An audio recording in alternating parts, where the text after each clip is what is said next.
Take it away, Ant. Yeah, take it away, Ernie.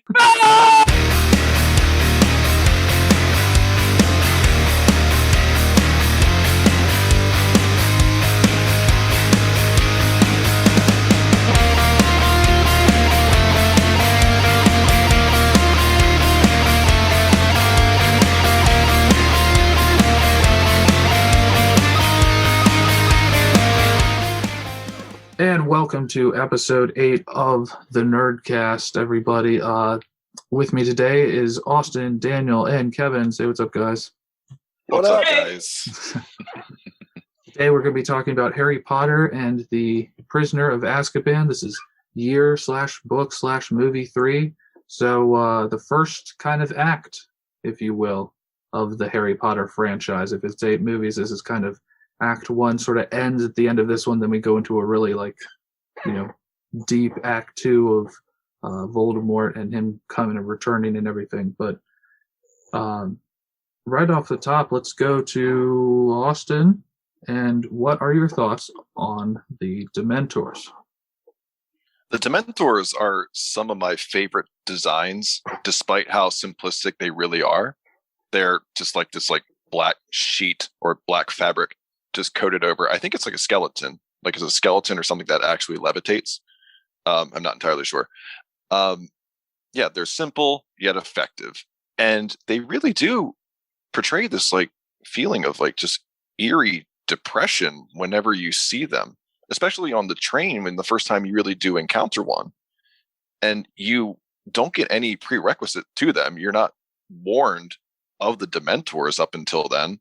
So you're kind of left in suspense, what is this coming onto the train right now? And for a film standpoint, it really does set up the eeriness and just the negativity that'll kind of present itself throughout this movie.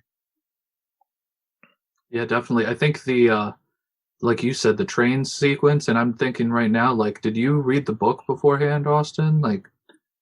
I have read the book, of course, back in the past. I started reading the book again for this podcast, but as always, time is upon us and against us. Yeah, no, I was wondering, did you read the book before you saw the movie? Because I know you're a little bit younger than I am, at least. Which order did you read/watch them in? I think I was watching them simultaneously. But especially with the earlier movies, I saw the movies before I read the books. And even at the time, my mom was the one reading them to me. I didn't really sit down and read them on my own until the latter half of the books. I'm thinking that's probably, especially eerie for you then, because there was absolutely no mention of these creatures prior to them showing up on this train. And of course, they're on the book cover and stuff. So you know that something kind of like that exists, but seeing the movie first, I can imagine it's oh my God, what the hell are these things? Daniel, Dementors terrifying? ? Well, okay. So objectively, yes, they're terrifying. But I wish that we had Dementors in real life. And do you know why? Because it would give me an excuse to carry and consume chocolate at any given point. Someone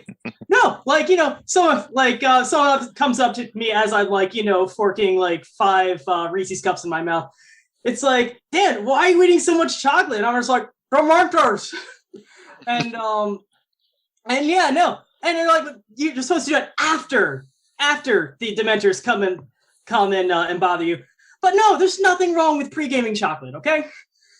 So yeah, no, so as such, they're one of my favorite Harry Potter. They're one of my favorite Harry Potter monsters because of their association with chocolate, and I love chocolate.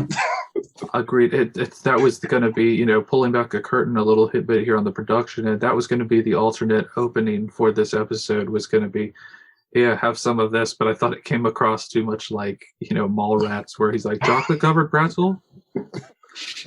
So, anyways, Kevin, what are your thoughts on these scary ass MFers? Well, it's so interesting because I after Austin spoke, you literally used the word eerie, and that's what I have in my notes as well, the word eerie.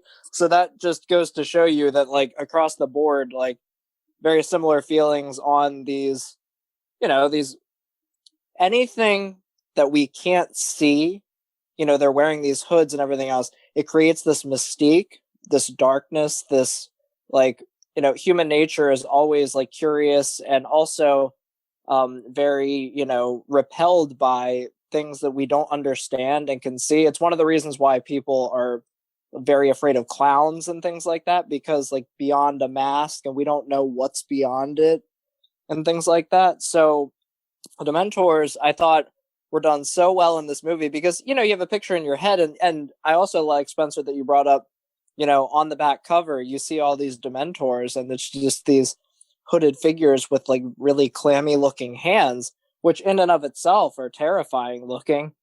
And it's like just seeing them unfold on the screen for the first time. Yeah, exactly. It's just like, whoa. And it's just, you sit there and you're just kind of like, holy shit, what the hell is this thing? And on the train scene is the most probably terrifying sequence because it's the time when it comes into focus the most. But also I like how they they specifically made sure that you knew it was getting colder by the use of the ice coming up on the glass and stuff like that. So the whole like sucking off your face thing was interesting how they did that in the movie, but I also thought it was very effective to sort of just display what they do. I'm going to piggyback off that for a second. All of the scenes, I say, apart from, I guess, like the final, like the Dementor's kiss at the frozen lake with Harry and Sirius, are like very, I don't want to say they're like horror necessarily, because again, this isn't a horror film, but again, like I'll use the word again, eerie. And what still sends chills up my spine to this day is the Quidditch match, where you get that real close-up shot of the Dementor that's trying to perform the kiss on Harry while he's flying. Like that, I know it's coming every time, but still, it's just like, I still get chills at that. It does, because there's one off, like kind of at a mid-range, and then the cinematographer like has just one of their heads just raises right up in front of you, and so like right, it's whether you're it's watching drawing it your at home, attention in like the dark or anything, that's like like a little too close for comfort. Yeah, drawing your attention to a different part of the screen, and then you get that essentially a jump scare, although it's not really a jump scare. These Dementors are like world renowned in the wizarding world for like their efficacy in containing like magical prisoners. Like Sirius Black was allegedly the first wizard to ever escape Azkaban. So they're horribly, terribly, terrifyingly efficient at their job. And it's wild because they keep talking about like the kiss of death that the Dementor gives. They kiss them and they die. I'm like, what does that look like? And the way they shot it as like your soul essence coming out, and then they descend upon you and they kind of harvest that from you. Just anybody want to just jump in here and talk about how just crazy scary these beings are? And there's like, it's not one of them, it's an army or like at least a small squadron of them. Oh yeah, like around the lake specifically is where that comes into play. And I actually really like that like they say, oh, your soul, and I think even in the book, like, there's a part where you really do think that Sirius is going to die by the lake. I like that they added that, that the soul essence, like, comes out of his mouth, like, and hovers there in the air before sinking back into him. I think that was really, really well done.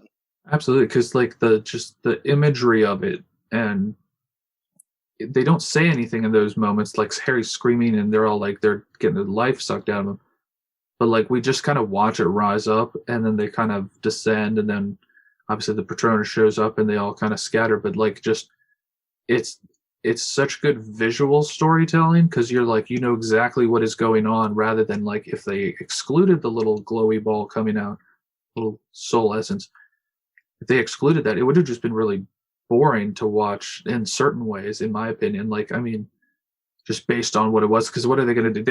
The CGI was already a little kind of like here and there with how it was like when they suck them and it's like, wah, and then they're getting like kind of, I don't know. I didn't even know what it would look like mist or something coming out of them but yeah, no, I thought that was really well done. The last note I had on them were, kind of on the train scene, somebody was touching on how like when he's touching the window and the ice starts to, happen, and like they do that pull-in shot where all the different cabins or whatever are losing power and everything, and it's kind of like the T-Rex moment in Jurassic Park where it's just like you see the water going boom, boom, and all of a sudden this like crazy monster comes and almost kills Harry in some ways. If Lupin wasn't there, I think he might have died. Like, it's hard to see how he would have survived that encounter. But anyways, let's go to our second question. So Daniel, take us off with this. Piggybacking off the whole Dementor thing, what was your impressions of the Patronus Charm and how it was utilized throughout? And then as a fun aside, what would your Patronus appear as? Take it away. All right. Let's see. So I really liked how Rowling introduced this terrifying new. Not really going to call them enemies, but that's how Harry views them most of the time. As like enemies. So these terrifying monsters, that are just barely on the leash of the Wizarding World. And then they also introduce this fantastic new spell, that's literally geared towards getting rid of these guys. It's the immediate counter to these beings. It's like, yeah, and I also like how like when you're forming the spell, how you literally have to take yourself to like a happy place in order for it to work. And then there's like, there's the like the Nimbus kind of version of the spell where just this like white wispy light comes out, and then it has like an evolved version, and I thought that was pretty cool. Like Kaioken times 4. Yeah, like like you can ramp up your Patronus to Super Saiyan and just send it at them. And I thought that was something else really cool that you could do with it. And I would have loved to have seen more spells with that kind of like, that had that kind of like evolutionary property. Oh, for sure. That's a great point. I mean, like kind of the video gamey aspect that we love to see in any good story, where it's like they start out as like, I've got basically pillowcases on like Dobby, and then they evolve to like totally armored up with like 12 blasters and 4 swords. Like, let's do this. I don't need any defense. It's like, yeah. So that's actually why the Patronus is one of my favorite. It's one of my favorite spells because of that ability. Because it has that kind of like versatility. Let me see. Can I guess what your Patronus is going to be? Can I take a long one? A snake? See, you would have been right a few years ago. What? Snake was my favorite animal for the longest time, and you definitely knew that back. Who unseated the snake? Dogs. Dogs. Just dogs, average dogs, any particular breed, or just dogs in general? No, just dogs in general. I have come to realize that I identify far more with dogs than I do with snakes. Like, because really all dogs really want is positive attention, cuddles, food, and the ability to shit outside every now and again. And I like at least 3 out of those 4 things. 75%. That's got a lot going for it. It's like, yeah, no. So I've come to realization that like, the dog's ethos is something that I can really get behind, whereas snakes they don't really care. Dude, I remember, you were all about the snake life, so that's crazy to know that happened. But anyways, Kevin, what about the Patronus Charm? And let's hear what yours would be. Daniel, I love everything you said about it as far as the evolution and stuff. It's well, what I like about the Patronus too, like where it fits in the series is that it's a very advanced piece of magic. And it's something that Harry, as a young wizard, is able to finally do. And they even say in the book, it's like there's full-grown wizards that can't even cast a Patronus, So I like that over time it also becomes an identifying, characteristic of Harry's magic, that he's able to perform a Patronus charm, you know. So and then that he goes and teaches all in the Dumbledore's army. Like that is by far one of my top 5 scenes when he's teaching all of them, and we'll get to that in a couple episodes. Yes. Oh my gosh. Oh man, people are popping off all they're like discovering what their like soul animals are that will protect them. It's so cool.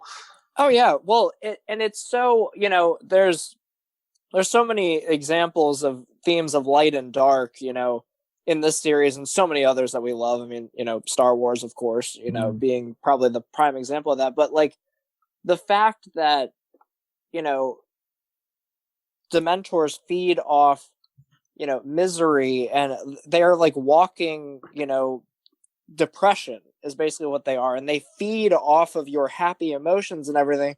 So I find it really interesting that to combat and to cast a Patronus, you have to think of the most happy thought you can possibly feel and let that fill you and, you know, expand that into light from you. Like, and it has to be from you.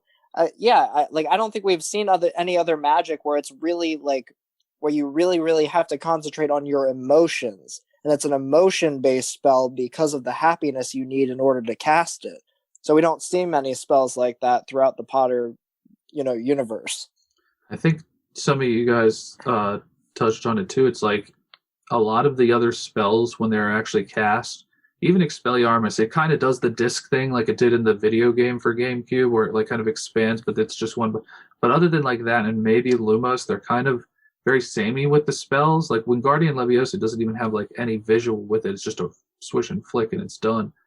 This actually has like a full-on animal if done at like a master level. And that's just like tremendously more interesting visually and otherwise to the audience. What say you, Kevin? Oh, I definitely agree. 100%. And then I'll say for my Patronus, I was also going to say dog, but I have a specific dog in mind. Growing up, my dog Griffey was a miniature schnauzer, and if I were to imagine myself casting a Patronus, it would be Griffey that you would see. Oh, dude, I remember Griffey. Griffey was legit. His full name actually was Gryffindor, and we called him Griffey for short. In case you were wondering how legit his like love for the franchise goes, it's like there you go. Yeah. Well, that's awesome. So 2 dogs so far. Austin, what are your thoughts on the Patronus?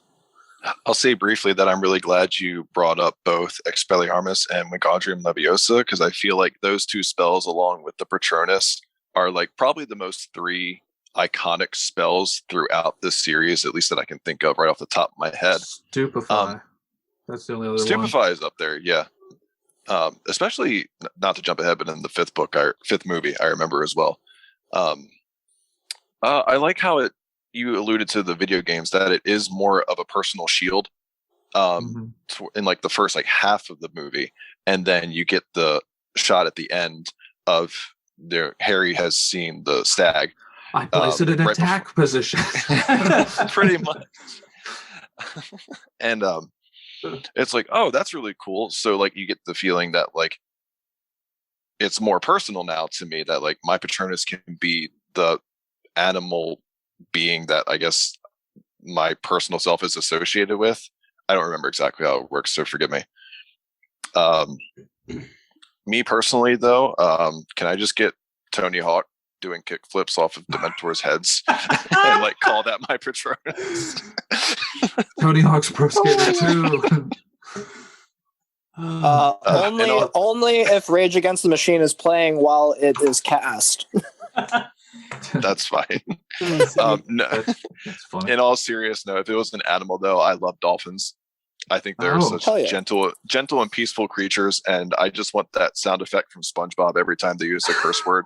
Every time I cast my Turnopsis Well, think how cool that would look, because they can kind of go through like living stuff and like the earth and stuff. See, like imagine like light dolphins just prancing around, and that just visually would look really cool. Me personally, I thought it was interesting that the Messrs. Mooney, Wormtail, Padfoot, and Prongs were all named that because of their Patronuses, which is crazy to me. or at least that's what I assume mostly. Because, well, no, I guess because. Sorry, I will get off on a tangent on that real quick, because it's Mooney is because Lupin is a werewolf, so that doesn't count. So I was wrong there. Wormtail is an animagi. Animagi. Animagus. Animagus. Animagi. An anemone. An anemone. Animegatron. This is going off track real quick. Animorphs. My Patronus would be also my favorite animal of all time, and it's never changed, which is kind of crazy, but a rhinoceros. I would love to have a rhinoceros Patronus that would just like tank like 20 Dementors. Thinking like God of War. Just get Rambi from DK64. Every time you have to like break a wall, he just like thrusts his head. Turns into like Beast Wars, where he turns like it's more of an Iron Man type suit at that point. That would be cool.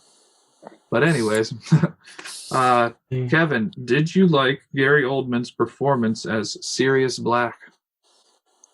I did. I think.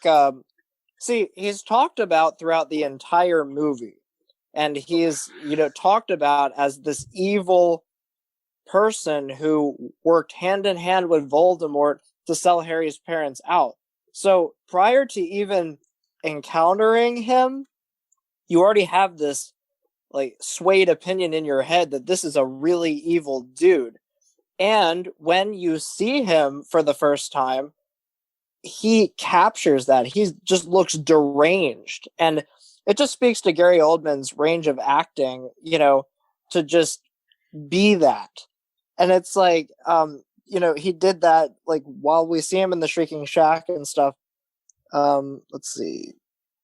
But then, on the flip side of that is, like, when he finally, when they save him and they're riding Buckbeak and stuff, I love how he's, like, whooping and stuff like that and, like, really, like, woo, because that captures Sirius Black's character so much because he's an adventurous soul.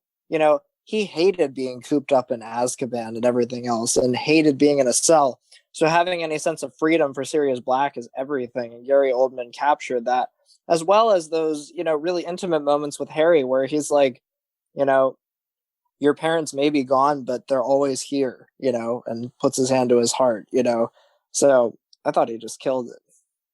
Yeah, no, it's kind of crazy to see like Gary Oldman's range just through his entire body of works, but especially in this movie, like I don't know what I was expecting when I read about Sirius Black, but just like I think what you were referring to, like the first time you see him is in the Daily Prophet where he's being like restrained. Is that what you were talking about? Oh, well, there's that, but when we first actually like encounter him like talking and speaking and stuff was in the Shrieking Shack. In the Shrieking Shack, right. But yes, that whole every time you see him on the Daily Prophet, he's just like every 5 seconds. It's exactly what you would assume somebody who spent 12 years in Azkaban would be when you consider like the Dementors and just kind of how they constantly talk about somebody losing their mind in Azkaban because it's just like there's no happiness.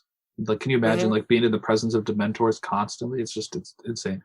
Austin, what are... let me just say, the only reason that he was able to survive and escape was because he was an animagus. So he was able to transform into a dog and at least have some slight relief because the Dementors didn't affect animals in quite the same way as humans. So he was able to get relief by changing.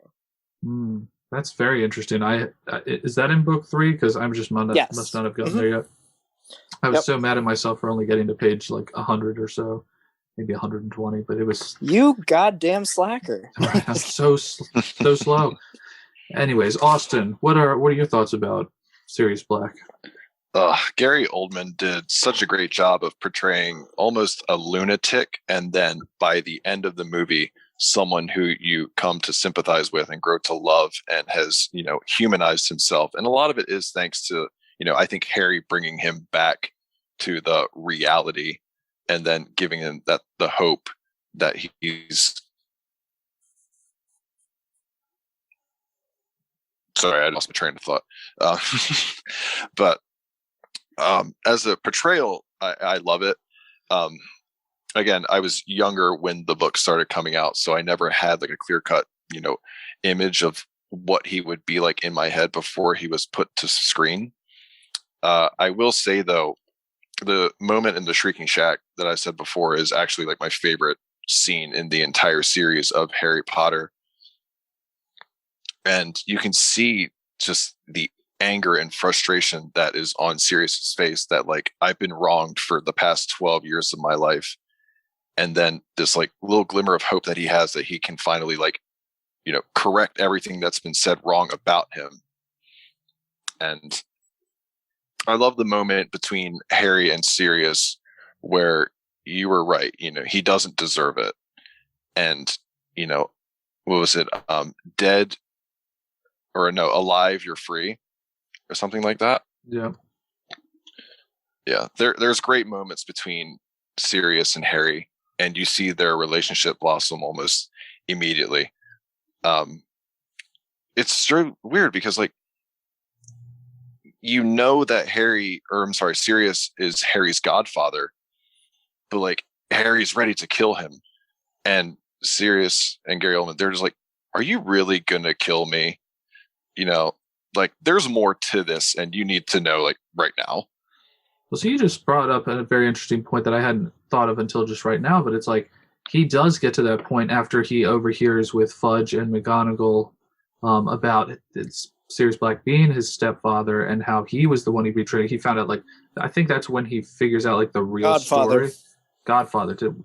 I think I said stepfather too. I don't remember. But No, you said Godfather and Spencer said stepfather. I didn't want anybody to be confused. Right. Let's be clear. But yeah, so he finds out he's his godfather and everything, and then like he does go to this dark place, like kind of Luke being tested by the Emperor place, where it's like he's like, I'm gonna kill this guy. Like as soon as I find him, I'm gonna get him. And then he finds out, oh wait, he's not this murderer, and in like almost in an instant he goes from wanting to kill Sirius to being like, you know what, let's wait for Wormtongue, let's not just kill him, he starts thinking clearer and starts realizing all this stuff, which ends up being true, because for better or worse Sirius does pretty much go free after this point. But yeah, no, it's all good points. And Daniel, do you have any thoughts on Sirius Black in this movie? See, I love that. I love that he was portrayed as such a crazy person in the beginning. That was my favorite part of Sirius Black, was like, just the look of utter madness, like just unbridled madness. And of course, it turns out that yeah, Sirius, he's not really mad. He's just very, very, very disheveled from 12 years in Azkaban, as one would expect one to be. How do you survive that long? That's just crazy. It's like, I don't know. Do you think they gave him chocolate? Like seriously? Not in the amount he probably would have wanted. No one's given chocolate in the amount that they want, but well, all fair points. I feel like my favorite line of his, like when he's in that desperate moment, is like, he's like, like Lupin's telling him to wait, and he just turns around and he's like, I've done my waiting! 12 years of it! In Azkaban! Like, he's just, like, going off, and it's great. I was trying to think of a way to bring that up to, like that whole scene, he's just up and down and Toad, and just, you can tell how desperate he is for just, I guess, revenge at that point, before he realizes, wait a second, I can go free if I just kind of prove this and everything. But sorry, that's right. I'm sorry.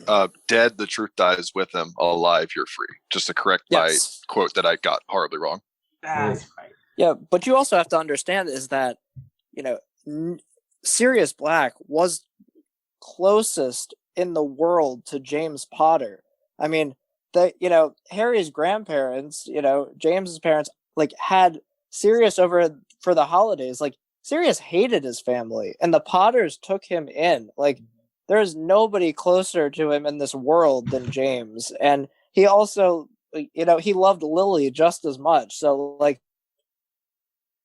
the fact that somebody that was so close to them, and Peter Pettigrew, went and betrayed the people that mattered most to Sirius in this entire world. I mean, and then for getting the blame for all these years and everything else. Like, Gary Oldman killed it with the emotion that he displayed in it, I think. It would be the modern day equivalent of saying like Hermione one day turned and like say killed Ron. Like that would be the equivalent where like Harry was accepted into the Weasley family and so on and so on. It's a scary it really place goes to to show, be. Like, go ahead. Sorry, it just really goes to show that like they're not similar in every single way, but kind of their backstory and the development between Harry and Sirius are similar in that regard. And I think that's why they click so well, because they both kind of are orphaned either like, orphaned by circumstance, essentially, where, Sirius just hated his family, so he wanted out. And then Harry, his parents were obviously killed, which is why we're here. Yeah, definitely. Did you have anything else? Anybody else have closing points on this topic? Just since we've been talking about like my favorite scene overall, I just wanted to say like this to me has always stuck out because it is finally like the historical part of the series with Lily and James, and then Wormtail, Lupin, and Sirius. Like this is all coming back like in an instant. Like all of a sudden you have all these characters from the past suddenly back in the same room together. It's just always stuck out to me for that reason. Definitely. So from there, I think a good place to pivot to then is, and this will go to Austin, I'm glad, because I know that this is one of your favorite characters in the franchise. What do you make of Harry and Lupin's relationship? Like, as that evolves from meeting him on the train to the moment where he kind of says goodbye in his office, like quite a lot of twists and turns that relationship takes. Right. It almost ends in a more tragic way that, say, like from the end of the first movie where Hagrid is waving off everybody at the train. Mm-hmm. But then like this time we're waving off Lupin, and it's like, we don't want you to go, in the same way that like we didn't want to leave Hogwarts in the first movie. Lupin is such a great character. He's one of my favorites. I can't remember if I mentioned him in like my top 5 like performances. If I did, well, I did. I say if I didn't, I should have. Lupin. I've seen. I can't remember his actor's name, but I recently saw him in the Winnie the Pooh remake, where it was with Ewan McGregor. Yeah. Who did he play? Christopher. He played like Christopher Robin's like boss or whatever. And he's kind of the Christopher Lee of the series for me, where like I love seeing him just because he in this character in particular, he's very warm, he's very welcoming and comforting. And right from the get-go, you can tell like this is a guy that I can be safe around. He's knowledgeable, he's gonna protect me and look out for me. And like compared to the last movie with Gilderoy Lockhart, actually teach me something that is going to be worthwhile. In this case, the Patronus Charm. The Patronus Charm and how to protect yourself from Boggarts. Yes. Daniel, if you were in that class, what would have appeared out of the jest with the Boggart? Oh, that's easy. Spiders. So you would have had to go full roller skates as well. It's like, me and Ron would have both been. We would have both been like, "Fuck, it's a spider." Yeah. It's like, me and Ron would have been like, "Oh, nope." We would have noped ourselves nope. Out of the classroom, out of the school, all the way to the platform.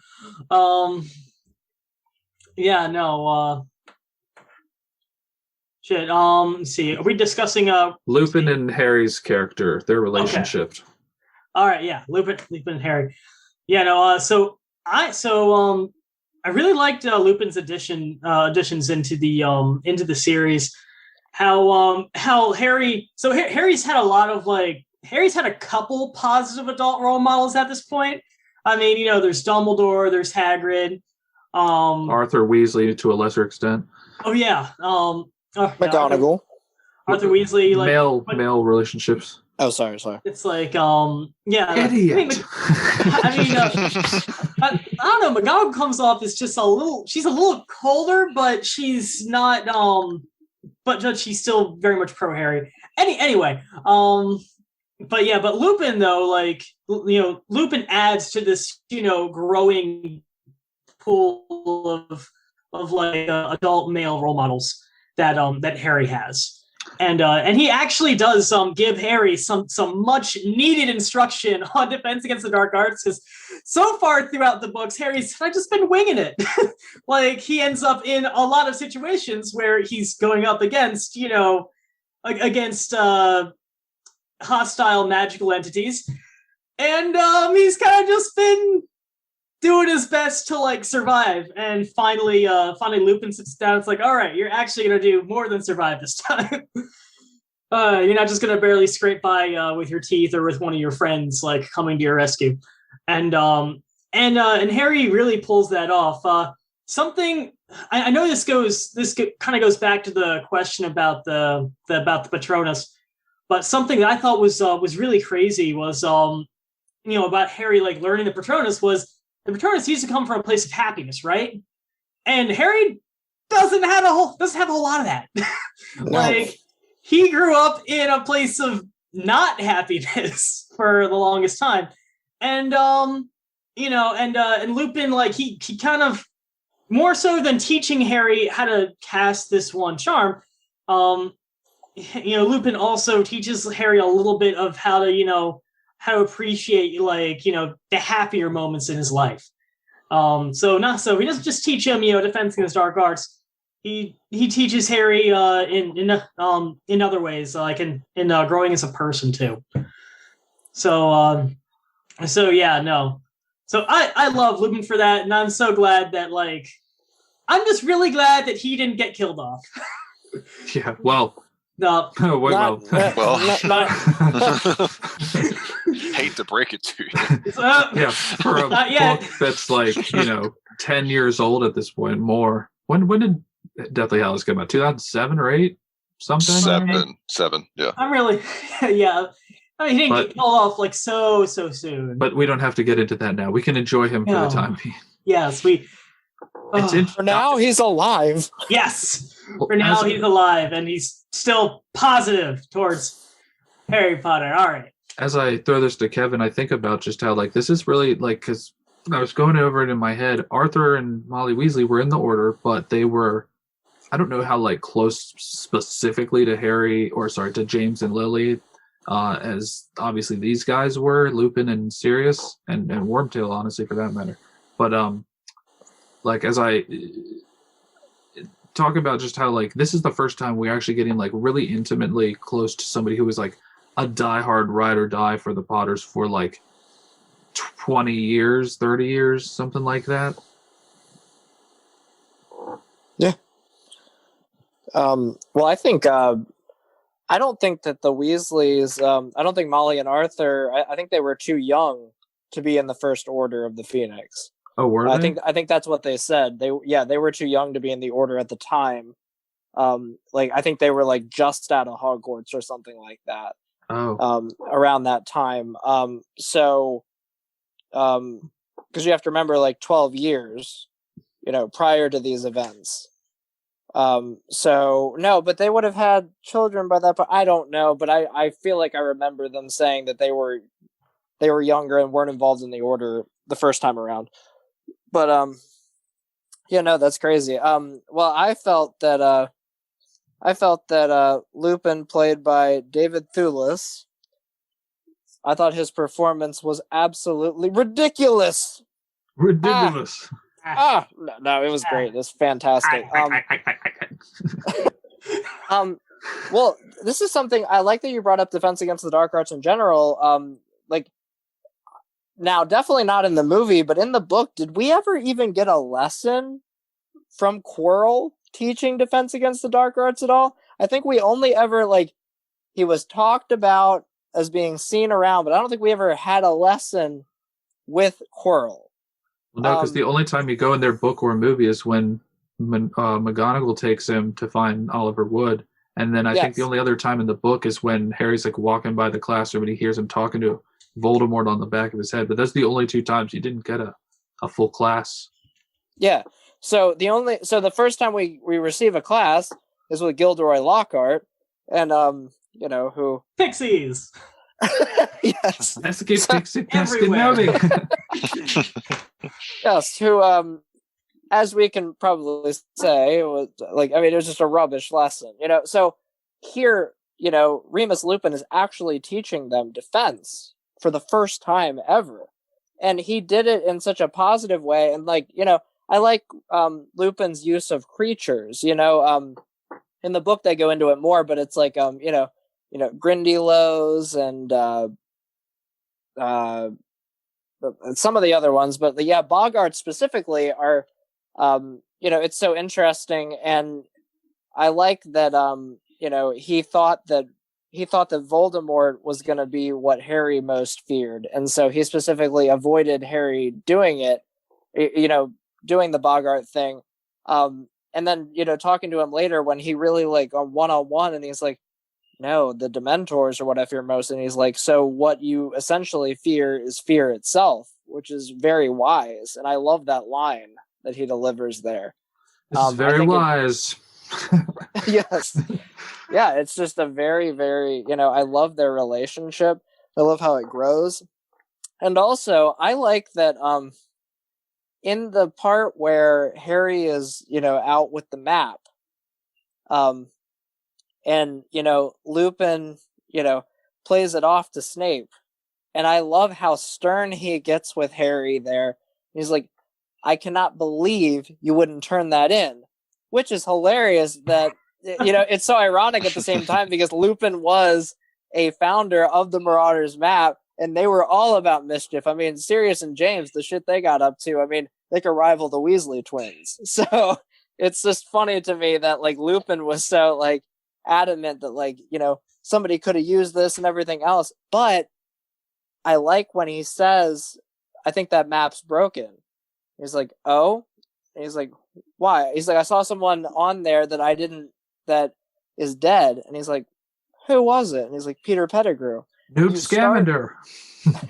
Yeah, exactly. You start to see, the wheels turning in Lupin's brain that what? That can't be. And he's starting to figure it out, which is so interesting. And then I like too, I didn't bring this up when we were talking about Sirius, but I also like how Snape's involvement with both Lupin and then when he finally encounters Sirius and Sirius is there as usual, Severus, you assume the wrong idea, blah, blah, blah, and it's but when he's covering up for Harry there and everything, it's just really interesting, the interactions between Snape and him, because Snape has that loathing towards all of them in that crew for justified reasons in some regard. Yeah, for sure. Yeah, it's and speaking of Snape and everything, shout out to him for being a substitute defensive against the dark arts teacher. Yeah. And how he came in on day one and was like, werewolves. We're talking about page 394. We're talking about literally your teacher who's just mysteriously absent right now. We're talking about him. Yeah. You all should probably know how to defend yourself against a werewolf in case one just, I don't know, magically shows up. Wink, wink, nudge, nudge. But yeah, no, good on Professor Snape. And I think one of the more iconic scenes from this movie is just, again, what Austin was alluding to. Turn to page 394. Yeah, I wanted to add real quick that I think it makes his resignation all the more tragic, because you have such a positive relationship between Harry and Lupin, and his classes that he taught were fun and entertaining, and and on the other hand, serious as well. No pun, I swear. So it's just oh, we finally have this great teacher that we actually get screen time with, and who isn't half of Voldemort, and then a guy who isn't a complete joke. We actually have a good teacher. It's you don't want to see him go. Well, what's interesting too, that you guys keep talking about kind of the tone of, where this one ends with Lupin having to retire and Sirius kind of going on the run again. But it's interesting to me that the first two movies are kind of in terms of when Shakespeare was around, a comedy is when it ends up okay at the end of the story, and a tragedy is obviously when it ends up not so great. So the first two movies are comedies in many ways because they defeat whatever it is, Voldemort, both times in one way or another. But they beat them, and then it ends on this positive, oh, I can't wait for next year kind of thing, both times.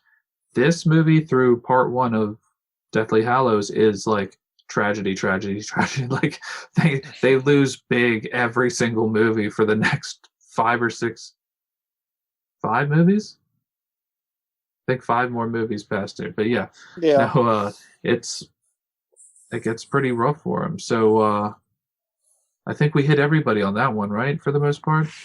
Anybody have any final thoughts on Remus and Harry's relationship? At least he's still alive. For now. God damn it. Oh man. Does that, since you asked Daniel, does anybody want to just really quickly, like, we don't have to go too far into it, share what your Bogart would be? Oh, that's actually nice. Me, I'm to this day actually still scared of the dark. I don't really know how you would personify that in a physical really form. A Dementor. I guess no. Like I've always been scared of the dark because I'm always scared of like what hides in the shadows. I watch way too many like ghost hunting shows for my own good. Yeah, that'll mess up your own psyche. I've been down that rabbit hole at times, and it's like, oh my god. Right. I don't know what mine would be, honestly. It's probably nuclear warfare. Oh, it's not so bad. It's like all of a sudden there's a billion years of a nuclear winter. Like that's pretty terrifying. I just imagine the Bogart like changing it into like the mushroom cloud of an atomic bomb. Like that's all I could see when you said that. Yeah, but how would you cast ridiculous? Like, how do you counter that? This is That's ridiculous. It could never happen. It just like turns into confetti. It's all a party. Pretty much. Yes. Yeah. It's butterflies. It just turns into a bunch of ponies, rainbow ponies.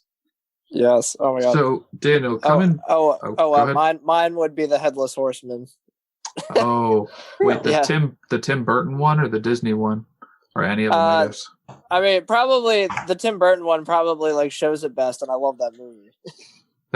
That would be a fun movie to talk about, is the Tim Burton Sleepy Hollow movie.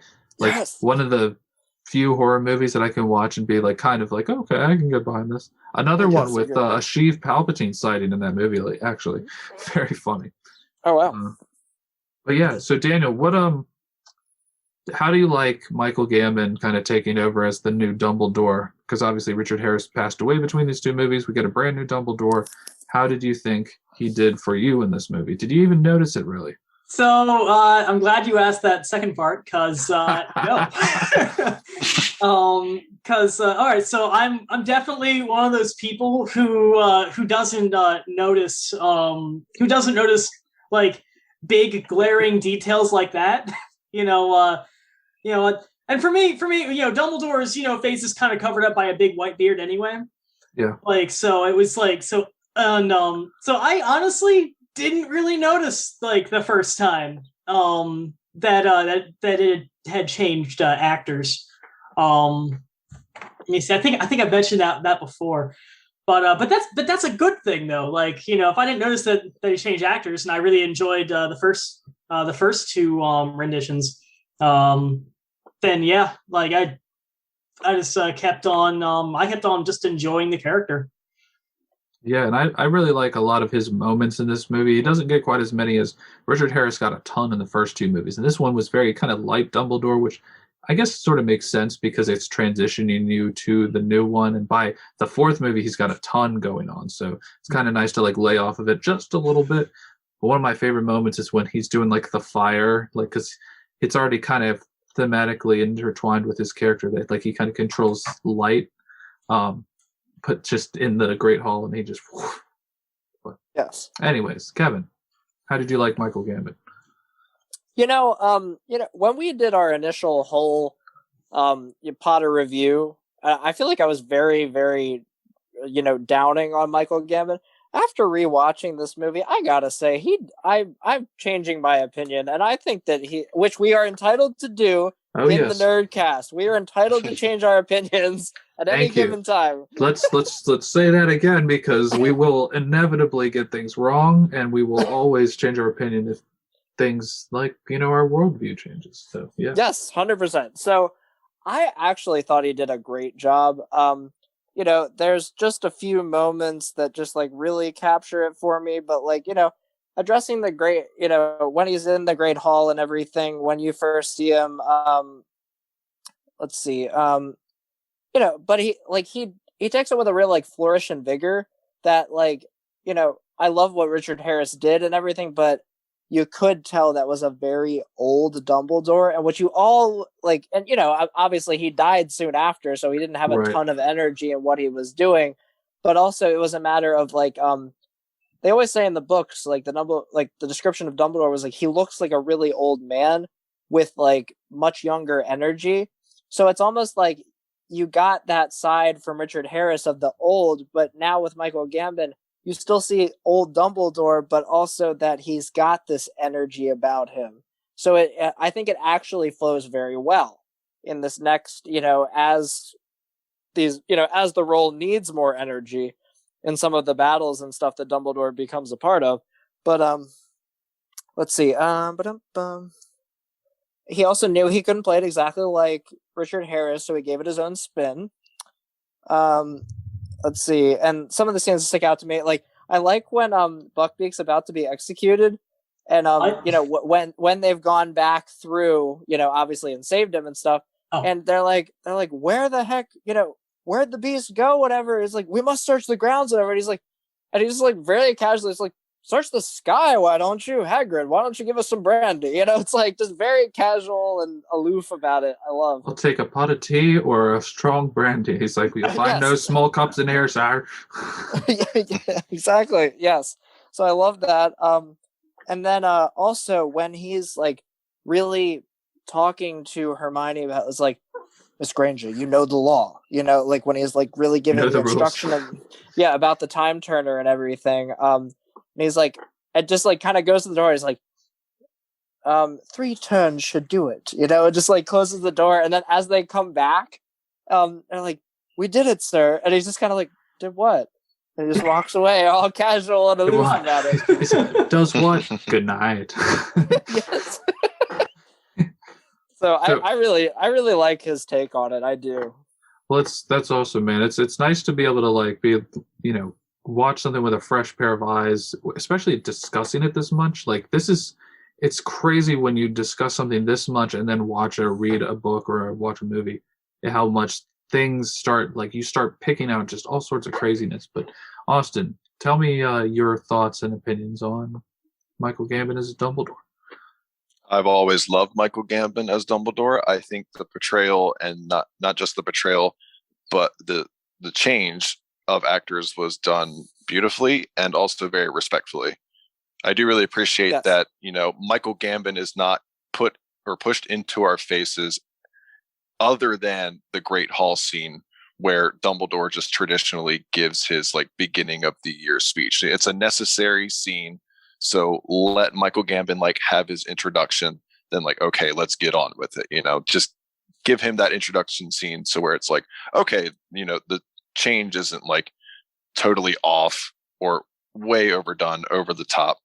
And I've always thought Michael Gambon just played a very like colorful Dumbledore, not in like a Gandalf kind of way, but like in more of just like, you know what I mean? Like, well, Michael Gambon definitely did it like totally his own way, in the sense that Gandalf is different than Saruman, is different from, you just keep going down the list of different Merlins and wizard types over the Obi-Wan Kenobi, even like they're all so uniquely different. And even from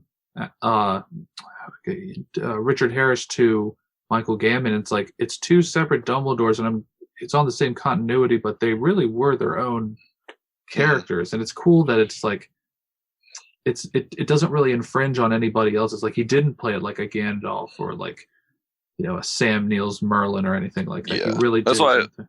When I say like colorful, I mean as like a synonym of like, we have like the jolly old wise man, kind of like a Santa Claus kind of way. Mm-hmm. But then we also have like the Saruman aspect of him, where he is serious, he is powerful, like he is documented as one of the most powerful wizards of the modern age.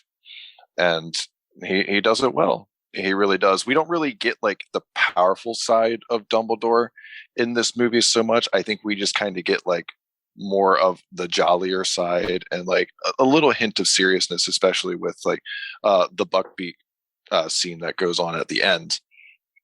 Yeah. But yeah, I have no complaints. It's respectful and it's fun. That's a good way to put it. Like, it really was kind of respectful of the transition, and even just, again, I always think of like the visual stuff. You know, when they go into the Great Hall, when they first show up at Hogwarts after this terrifying episode on the train, and it's this awesome scene of like a revamped Flitwick, you know, conducting this choir, and something we hadn't seen before. It was super kind of creepy, but also sort of thematic with everything. It was just really cool to see, like, oh, they have like a pep squad or something almost. And then they disperse and he just appears. So like you'd spent about 20 to 25 minutes of the movie so far and he hasn't even shown up yet. And then it's just like, oh, and here he is. And then he was gone for a while. So it was like they were very calculated about that. And I think that will go into a bit of our discussing, you know, Alfonso Cuarón's direction later. But the next thing I want to talk about, and I guess Kevin, you will start us off on this one, but Marge's, you know, kind of interaction with Harry, I think I was going to include like Trelawney in our questions, but hers is just less like, you know, it just kind of happens and then it doesn't really affect too much. But Marge, like, I just thought about, like, in the book, they spend a week, or she spends a week with the Dursleys and Harry. And it's just like a week of torture. And they condense that into like one scene in this movie.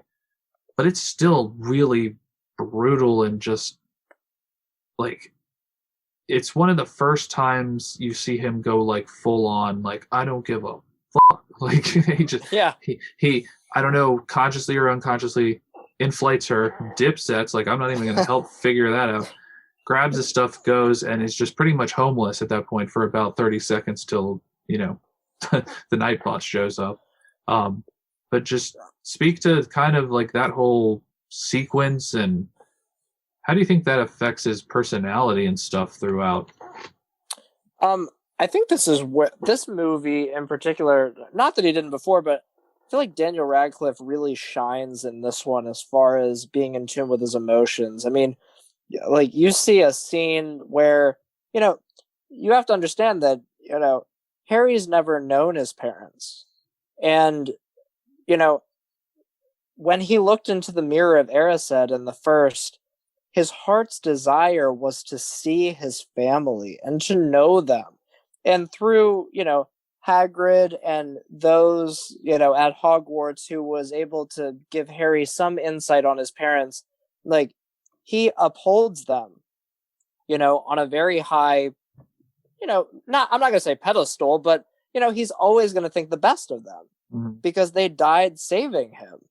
And so for this ignorant muggle to come in and just start bashing his parents, and him for that matter, for no reason, he's like, Harry just like finally just snaps. And it's like, you know, comparing his mother to a dog, you know, like, oh, if there's something wrong with the bitch, there's something, you know, and it's just so like, and you're just like, oh God, like, the fact that she even, like, they, you know, had her say that, which is very accurate, but it's just like, and then the glass shatters and you're like, oh shit, he's pissed.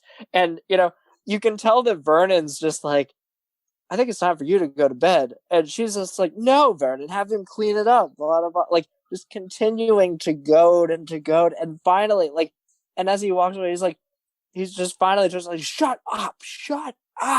And like, you know, into the blowing up and everything. And finally, you know, when she goes away and everything, and he's like, oh fuck, I gotta get the hell out of here.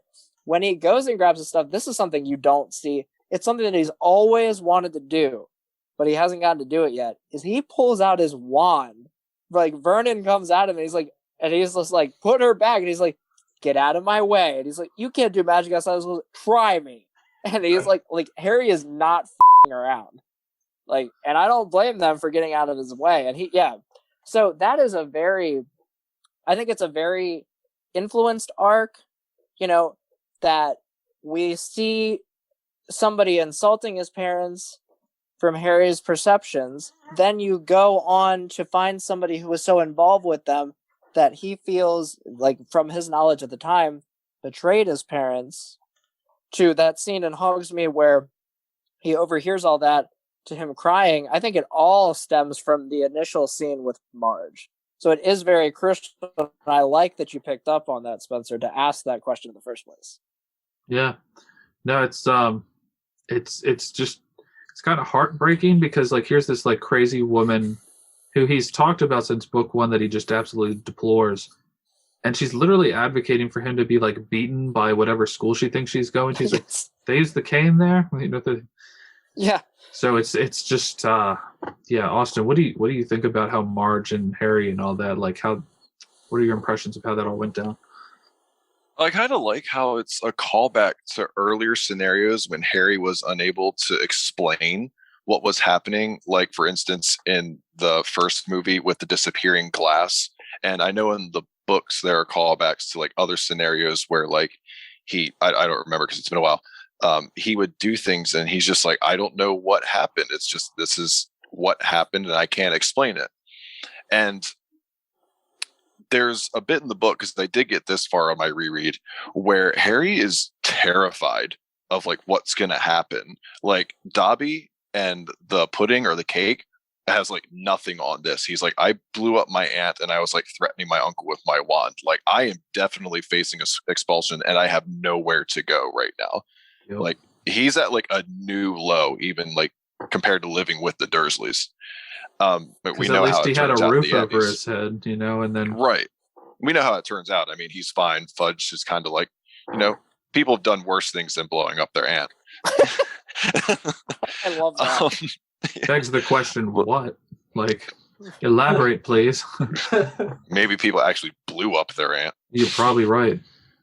But I noticed on this rewatch that actually even the Dursleys are kind of trying to show off and give a good impression to Aunt Marge. Not in like we're intimidated by you kind of way. It's just like for some reason they have to look good. And I know not so much in the movie, but again in the book, there's a lot more preparation that goes into her visit.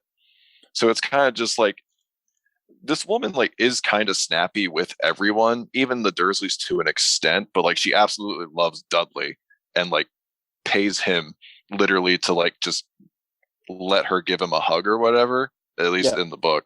Yeah. It's just so fresh in my mind. That's why I'm making so many allusions to the book. But it is a great scene overall. I think it's very well deserved for like something like that to happen to Aunt Marge. It was almost like what's that term where it's like I don't know, but like everybody in the audience at some point has probably had somebody like an Aunt Marge who's just not necessarily to that level, but on some level just like giving you a tough time, and probably somebody you are either related to, but it's like really tough on you.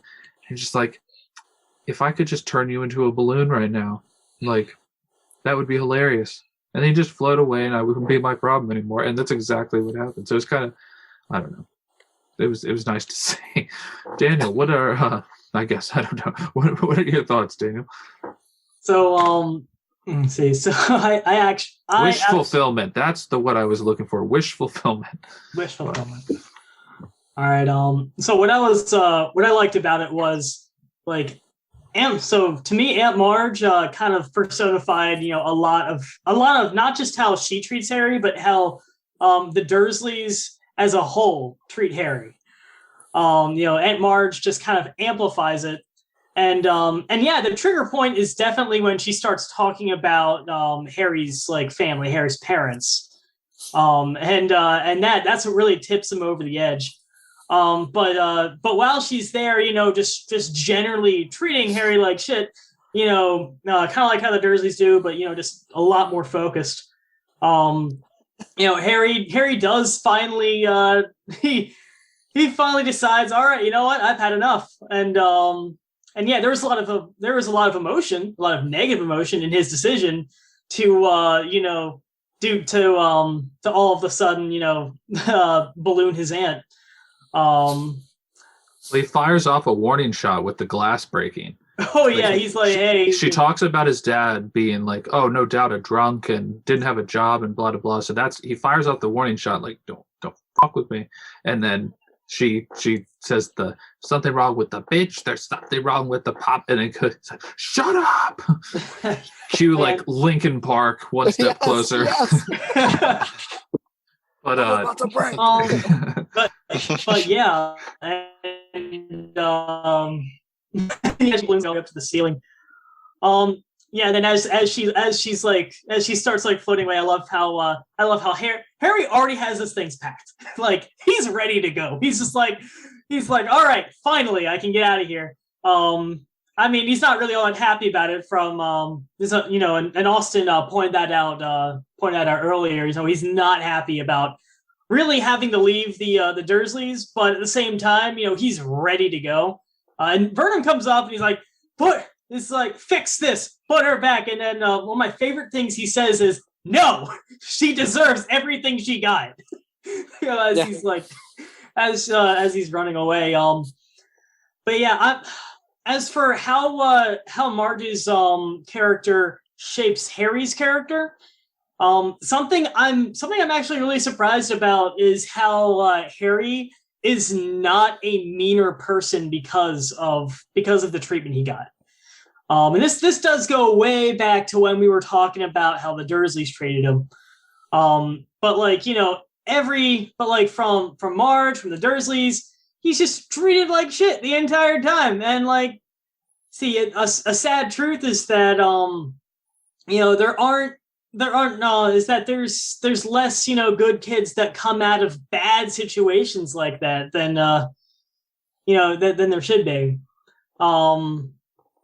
And Harry, but Harry still manages to keep his cool. He manages to keep like the light side of him like shielded from that.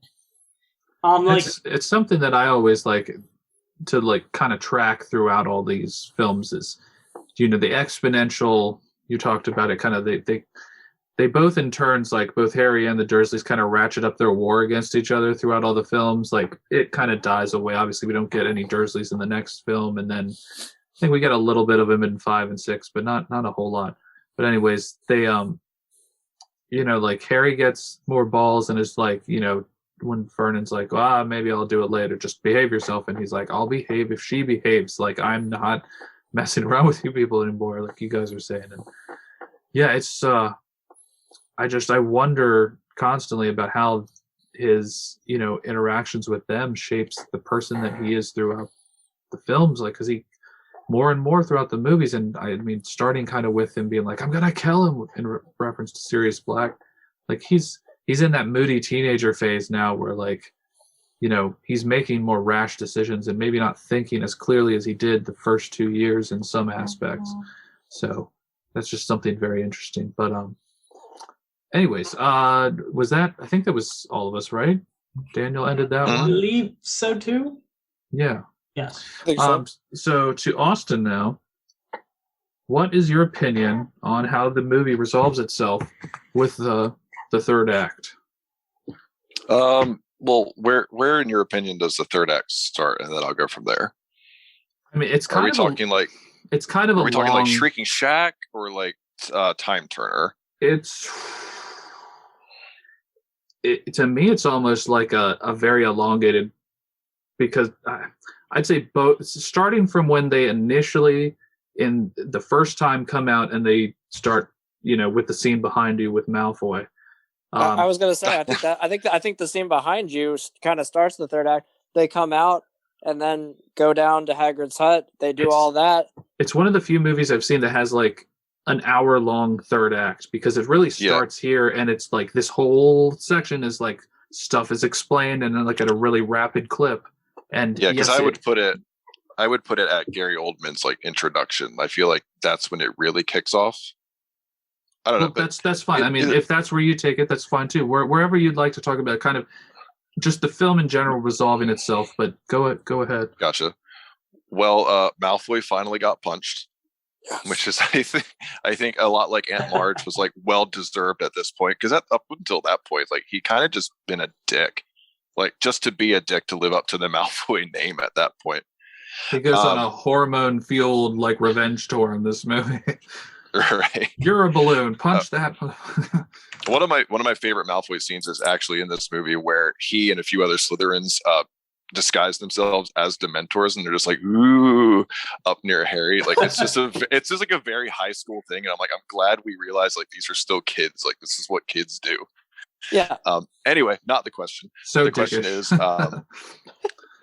it really is just, and again, this is my favorite movie, so I'm just going to talk highly of it. It really is just like elongated slope where it just keeps going and going and going, and it really never lets up. There's so much that goes into it. Yeah, so the third act to me starts I guess like we kind of said, where Malfoy gets punched, and then up until the very end of the movie, it's basically just an incline of exposition for like the rest of the series, and then just action upon action. Again, Malfoy deserves to get punched. We all know that, because at this point he's just been being a true dick to Harry. He really has. So like we have like his like first little entrance into the Great Hall, where he's like, I can help you, join Slytherin and all that. And then in the dueling club, where like he's very obnoxious about it, where he's just like, I'm better than everyone else because I'm a Malfoy. And it's just like, well, you're not. We're going to punch you. Anyway, so it really is hard to say things about it, because like this is my favorite movie in the Harry Potter series. Like I'm trying so hard not to gush about just how much I love this part of the movie. The Whomping Willow scene is very entertaining. I like how we get another scene with it. It's never seen again, but it's like we get one last little thing where it just beats the crap out of Harry and Hermione real quick. And then I said earlier that the Shrieking Shack is without a doubt my favorite scene in the entire franchise, simply because it's like the old crew mixing in with the new crew. And like, there's this huge realization where like Sirius isn't the bad guy because you saw Pettigrew on the map. And like, that's always cool, that I wanted to comment on earlier, where Lupin's like, that's not possible. Cause like Lupin up until that point thought that like Sirius had, sold out Lily and James Potter. But it's like, wait a minute. He was drinking the Kool-Aid. Yeah, he's like, I've been wrong this whole time. That's a brilliant point to bring up. I didn't even really think about that, except for right now. Well, he says it in the chat. He's like, no, Pettigrew died, or like Pettigrew was dead, and Lupin's like, no, I thought so too, up until you mentioned seeing him on the map. So that's when Lupin was like, oh wait, no, Sirius is like probably innocent now. And he knows that map is legit too. He's like, this map wouldn't lie to you. Right, the map never lies. Yep. And you don't hear it on the, like, for at least I didn't the first time watching it. It was just like, oh, like of course he knows about this map because he was one of the creators. But you have to unfortunately you have to read the book to know that, like, who the Marauders are themselves, because it's never stated in the movie. But in the book they says like, I'm this person, or a couple of them, I think, make an announcement of who they are corresponding to the map. Anyway, and then we get into the werewolf scene, which is still creepy. It's a very creepy scene for a Harry Potter movie. But again, like, the movies are starting to age as well as the audience. And I got the same impression, though, just when like the werewolf's all hunched over and it's like kind of sobbing, and then it's like, oh wait, no, this is like a very powerful enemy. Again, I'm just gushing because I love this movie. I've always loved when Snape is so mad at Harry because he casted Expelliarmus on him, but then as soon as he sees Lupin, or he might know that it's Lupin because he knows Lupin is a werewolf, he immediately just turns his back and like defends the kids there. It's just kind of like, you totally didn't have to do that, but like you're kind of just assuming your like teacher professional role, and like unless it's like a little allusion to like he actually does care about Harry, it could be that if you want to read into it. He catches a right paw from Lupin as well in werewolf form there too, because of that. Like he's like, get behind me, and then it's like whoosh, knocks him out. Well, I've always wondered about that scene, and I'll continue talking about the rest of the movie in a minute. But like, does he actually get clawed or whatever? Do you have to get bit by a werewolf in order to become a werewolf? Okay, because I was never convinced that like he was actually like physically attacked. I thought like Lupin just kind of swung and missed. Yeah, I mean, he kind of like knocked him over maybe, but not like a full on like gashing or anything like Yeah, 'cause it's a he did no PG movie, blood. so like you can't show like too much anyway. Yeah. And then we go from where do we go from there? We go to the frozen lake. And this is where Harry like really starts to shine and like really show his like value and his worth like as a powerful wizard again with casting Expecto Patronum.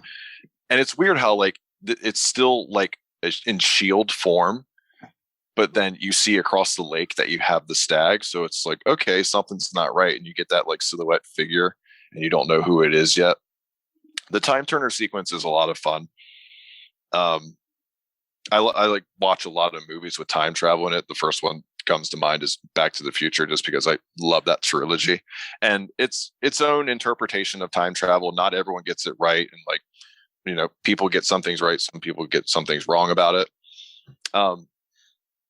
One thing, I'll get everyone else's just like overall opinions of the third movie, but I want to ask a follow-up question to the time turner after that. Just a fun little question. But you know, the movie does resolve, at least in my opinion, very nicely, because we have that nice little wrap-up scene with Lupin, which is kind of a substitute for the first two movies with Dumbledore, where Harry, it made all the difference in the world. You saved an innocent man from a terrible fate, you know. And like, this movie is kind of like a standalone movie, but it does, you know, it does kind of set up the rest of the franchise as far as like introducing the characters who are going to play, you know, bigger roles later.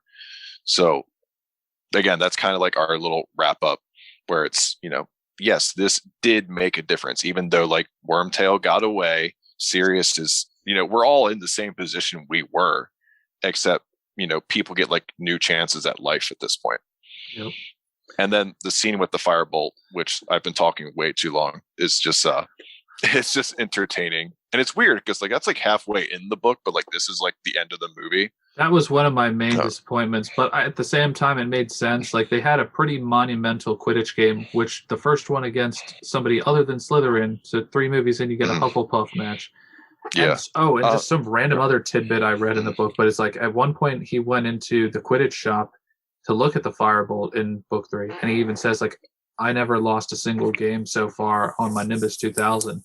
So Gryffindor went undefeated in Quidditch the first 2 years, besides obviously the games that were canceled. That kind of blew my mind. But but just to start real quick, just as far as wrapping it up goes, we've had this like past hour of just things not going according to plan and like people getting attacked and almost dying. So I like that it's at the end of this movie where it's like, let's at least end on a semi-positive note and a semi-entertaining. Well, it is an entertaining scene, sure. Mm-hmm.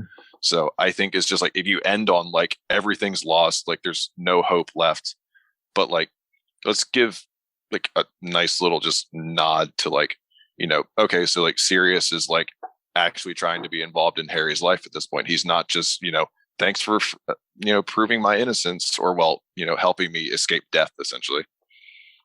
Well, it's interesting what you say too. Is like the way this ends in the first 2 movies. It's this long, like, kind of monologue exchange with Dumbledore, where Harry's like reconciling everything that happened that whole year. And in this one, it's with Lupin for the first time, and they're just having like kind of a, this is the state of things as of right now. And I love all the points you're making about just like how he's, you know that, you know, nobody died and everything. We didn't get like revenge on people who, but it's still a good thing that you got Sirius, his name cleared in everybody else's view pretty much. And just, yeah, it's nice when characters are able to kind of cling to what's good, because they could easily be like, everything's fucked. Like, yeah. But Daniel, what do you think about kind of just the whole third act, wherever you would define that as being, and how did you like it? So the part where things, for me, the part where things like really start getting resolved are when Hermione pulls out the time turner. Mm-hmm. So time travel in TVs, movies, stories. Typically I'm not a huge fan of them because it's confusing and it's confuddled, and it really, like, it's confusing, it's confuddled, and there are even some cases where it seems like, you know, a cop out. It seems like lazy writing at times. But in Harry Potter, I actually really liked it, and what I liked about it mostly is that it doesn't really show up again. Like Yes. it, like it does. You don't have this convenient, fix throughout the whole rest of the series. Well, I love that, like that through line. We didn't even touch on it, but the through line through the movie of like her always showing up randomly in classes, Ron being like, "Where the hell did you just come from?" Like, and her being like, "What?" Oh, it's the time turner. And not only do I have one, we're going to use it right now for like, world shifting events. It's like, yeah, we're going to use this right now for illegal things. It's like, cool. And Dumbledore said it's cool, so I'm blaming it on him. Dumbledore said that it's that it's highly illegal, but then also said that 3 turns should do it. So, yeah. So I thought that was. So I really liked the time turner. How like everything essentially goes to shit, and then the then they 3 turns of the time turner, and then they just go around like fixing everything from like a third perspective. See, like rescuing Buckbeak, rescuing themselves. Like it is kind of a time paradox where they rescue themselves, but at the same time, I was young when I first read it, and and I wasn't really like overly concerned about it at that point. So yeah, I was entertained by it all throughout. I actually really liked that they did this. I'll accept the use of time travel as a resolving technique in this one particular instance. This is the one exception. What's amazing about it is it literally holds up if you like put it together behind exactly how it happened in their first passage through this point in time. Like the rocks being thrown, and then the Hermione, Aruing, and them saving Buckbeak and stuff. Like all the stuff lines up perfectly, and then even from like the executioner chopping a pumpkin, like it was. Yes. It's the first time I've actually sat down and really watched this movie with my 4-year-old son, and so trying to kind of keep him on the hook a little bit to like not give away the entire spoiler of what's going to happen, but like the first time through, and you think Buckbeak died off camera. I mean, there's nothing to say that wasn't going to happen at that point, but then and there's still stakes, like you're still like, oh crap, but what if they see him, and then what if oh my gosh, they're coming out now and they're looking that way and they're trying to like pull him, and it's just like the stakes are still there even through the second time through. And the last thing I'll say on the time stuff before I throw it to Kevin is a lot of, let's say, time travel type movies and stuff, they'll all their rules will end up not making sense in the end because they break them all and everything's still kind of either okay or like still workable. But in this, they really stick to not like, they never know during their first travel through time that that's who's interacting with them and stuff. They figure it all out after their second time through. So I think it kind of all and they don't necessarily directly interact to the point where it kind of messes with time and like Harry going insane or something. Like they say you go like crazy if you interacted with yourself. But anyways, take it away. What do you think about the third act? I mean, you guys kind of touched on everything, so I'm gonna kind of give a few of my thoughts, but I'm not gonna go too deep on it. I think I feel like the climax of the whole third act is and it almost has a 2-part climax because it technically happens twice because of the time aspect of it. But it's it's when the stag shows up. But I think more importantly, it's when Harry, as himself, realizes and casts that Patronus that, makes the stag. And it was Harry all along, but he didn't realize until that moment. It's like, oh crap, it was me. I'm standing here. This is who is supposed to cast this Patronus. And, and even when he says to Hermione, like, when they're on Buckbeak, it's like, see, I knew I could do it because I already did it. Does that make sense? And she's like, no, it doesn't. But it is crazy though. It's almost like a cheat code in some ways, because that is exactly that. He was like, yeah, I can do this because I've already done it. And it's just such a quick, like, oh wait, he's not going to be there. I got to jump up here and just shout it out and blast it. Yes. Cause, and that's, for years, the third book was my favorite until the 7th came out. But the one aspect of it that just interested me so much was the time, the time turner aspect and them going back and rewriting. And you bring up such a good point, Spencer, as far as like how every sequence when they first go through matches up so well with the second, and it almost gives you that thought of like, did it happen right the first time? Did they really ever have to go back in time? Almost. There's that, obviously they do, but it's like, how would they know that it was themselves? Like, and it's just like a whole circular. If you go down that rabbit hole of train of thought, yes, like Daniel said, it's confusing. That's any time travel ever. I mean, you talk about like, I did that for Avengers Endgame, like hardcore. I was like, does this make sense? It has to make sense. But that's actually Avengers Endgame is the one instance of time travel that has made the most sense, because they're like, but if we go back, won't that change this? And he's like, no, time travel is always forward, or whatever he says there. And it's like, so I was like, okay, cool. So if they go back, it's not going to change. Like, but even still, I was always like, when Thor goes and then, to the one world where he talks to his mom and stuff, and he gets the hammer.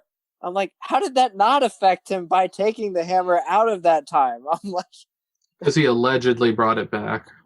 Yeah.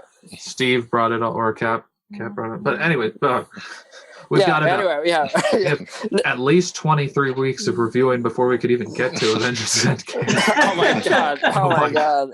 I don't know if we want to tackle that one. That would be so much. I am 100% down. I was going to say, that would be the day where we're just like, at the very end of the finish line, like, we made it. We got through all of them. I even watched the one shots. Oh Jesus! Yeah. No, but no. So that the whole time aspect, and then culminating with Harry and Sirius and that true bonding moment to them going back into the hospital, and I love when Ron's just like, wait, you were there, but now you're there. Honestly, like, Ronald. Yeah, exactly. Oh, and that's one thing I will say. I think in the third act of this is where Emma Watson has done incredible in the first two movies, but this one she really kind of comes out of her shell. Like when she punches Malfoy, when you notice how like when she does the time turner aspect and Harry's about to touch it, she just like slaps his hand. It's just like, well, even in divination, we don't talk about it too much, but that's the first time I've heard like outright disrespecting a teacher is when Trelawney's like giving her a bunch of yes. It's just like psh, knocks the enchanted ball right off of the stand. She's just like, and I'm out. Yeah. Oh yeah, exactly. No, so big shout out to Emma Watson in this one, because I really think, all three of them are growing up, and it. Well, they all do grow up like quite a bit in this movie. I mean, Ron is kind of similar from the last movie to this one, in my opinion, in some ways, but Hermione especially, yeah, she grows up a lot, and I think Harry definitely grows up a lot between 2 and 3. Unfortunately, there's just not a whole lot for Ron to do besides be there to be like mangled and mauled by Sirius in dog form, and that was awful. Him just basically being a vessel for Scabbers throughout the whole movie. He's still there. He does other cool stuff, and he's obviously always around Harry. But let's touch real quick too. We didn't really go too much into like Wormtail's interaction with Lupin and Sirius. There, he's like my old friends. It's like he played that. So I was well, your rat. Yeah, I was your rat. It's like. No, to see, it's like, well, what would you have done? It's like, I would have died rather than, betray my friends. It's like, that's so significant in all of it. I know I keep going in circles. I feel like I keep saying, that's the last thing, but then this, Some of the cool things, like when he's like, Scabbers is dipping out and tries to dive through the hole and he hits him midair and then he just expands into Peter Pettigrew, like in the door. Yeah. And again, like, we've looked up his name before. The actor who plays Peter Pettigrew, he is so Timothy Spall, I think, maybe. Yeah, I think that's right. Let me double check.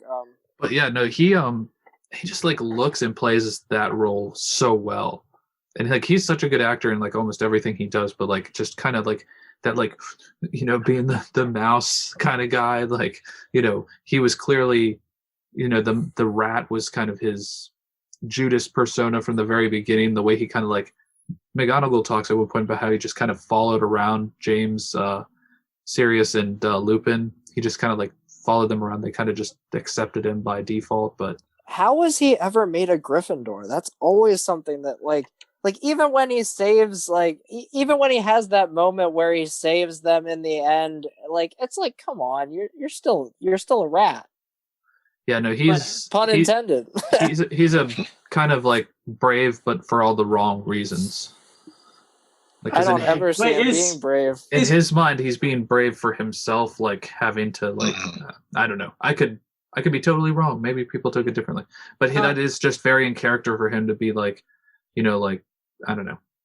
I feel like when he was younger, probably the Sorting Hat. When he was younger, he probably didn't have the same character flaws, and the Sorting Hat, while realizing that there's potential for these character flaws, knew that there was a potential for him to be other better things. Well, when did he break bad? Technically, it must have been after they were all in school, because they were all like professionals at this point, I think, right? When Voldemort, he betrayed them all to Voldemort.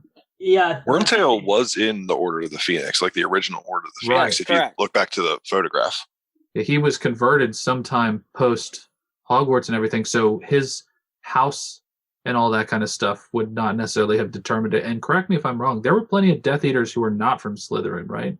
Oh yeah, I think the only house that doesn't contribute to their ranks was Hufflepuff. Correct me if I'm wrong. I don't know. See, that's why I want to try and like. It's so hard to find. I actually don't know. It's so hard to find the time to like finish the books because they're so dense and everything. But like, that's the kind of stuff you get out of the books and out of these conversations that you don't really necessarily look for other times. And you're like, wow, that's pretty cool. Like dates and times and who was here where and kind of stuff. And something I always forget is like he literally like he blew up a town square basically. Like I don't know how much they touch on it in the movie, but Sirius Black was in Azkaban for killing like 12 Muggles and Peter Pettigrew, whose finger obviously was the only thing that remained at the time. Yeah. But so in contrast, that to me seems like did Peter Pettigrew like shoot a spell on Sirius and he blocked it and it just went awry, or did like Wormtail panic and drop like just like a cluster bomb on like a public block of town or something? Like it's just. I'm gonna guess he panicked. I don't think that he did it in any kind of bravery. And also, this is just my take on it. He made sure to cut off the middle finger as a fuck you to Sirius. Aha. That's funny. Oh, yeah.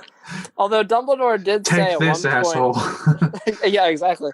Dumbledore did say at one point concerning, mostly concerning Snape, is like, I think we sort too soon. So that there should be a resorting, and like 4 years in, they're like, and resort. Yes. or maybe a when you're leaving Hogwarts, it's like, does the house that you originally sorted into remain by then it's true too late because they've taken all their tests and exams and they kind of know where they're transitioning into public life, like whether you're going to be an Auror or you're going to work with this department in the ministry and stuff. At least I think. Yeah, well, no, I wasn't saying to like do anything like school related, but like just to remain true to themselves, like put on the Sorting Hat before you leave Hogwarts one more time, just to sort of like remain true to who you are. Like, were you sorted correctly? Well, even if you're sorted incorrectly, I think for the most. I say for the most part, I think most of the people who were sorted into any particular house really did end up taking on the personality characteristics of what would be considered like a general list. Like in Gryffindor, you have like plenty of unique, interesting characters that are all very different, but they all still share like a couple personality traits. I don't know. Yeah. Sorry, I didn't mean to take that off on a. It's what I live for. Didn't mean to take that off on a Hogwarts Express ride.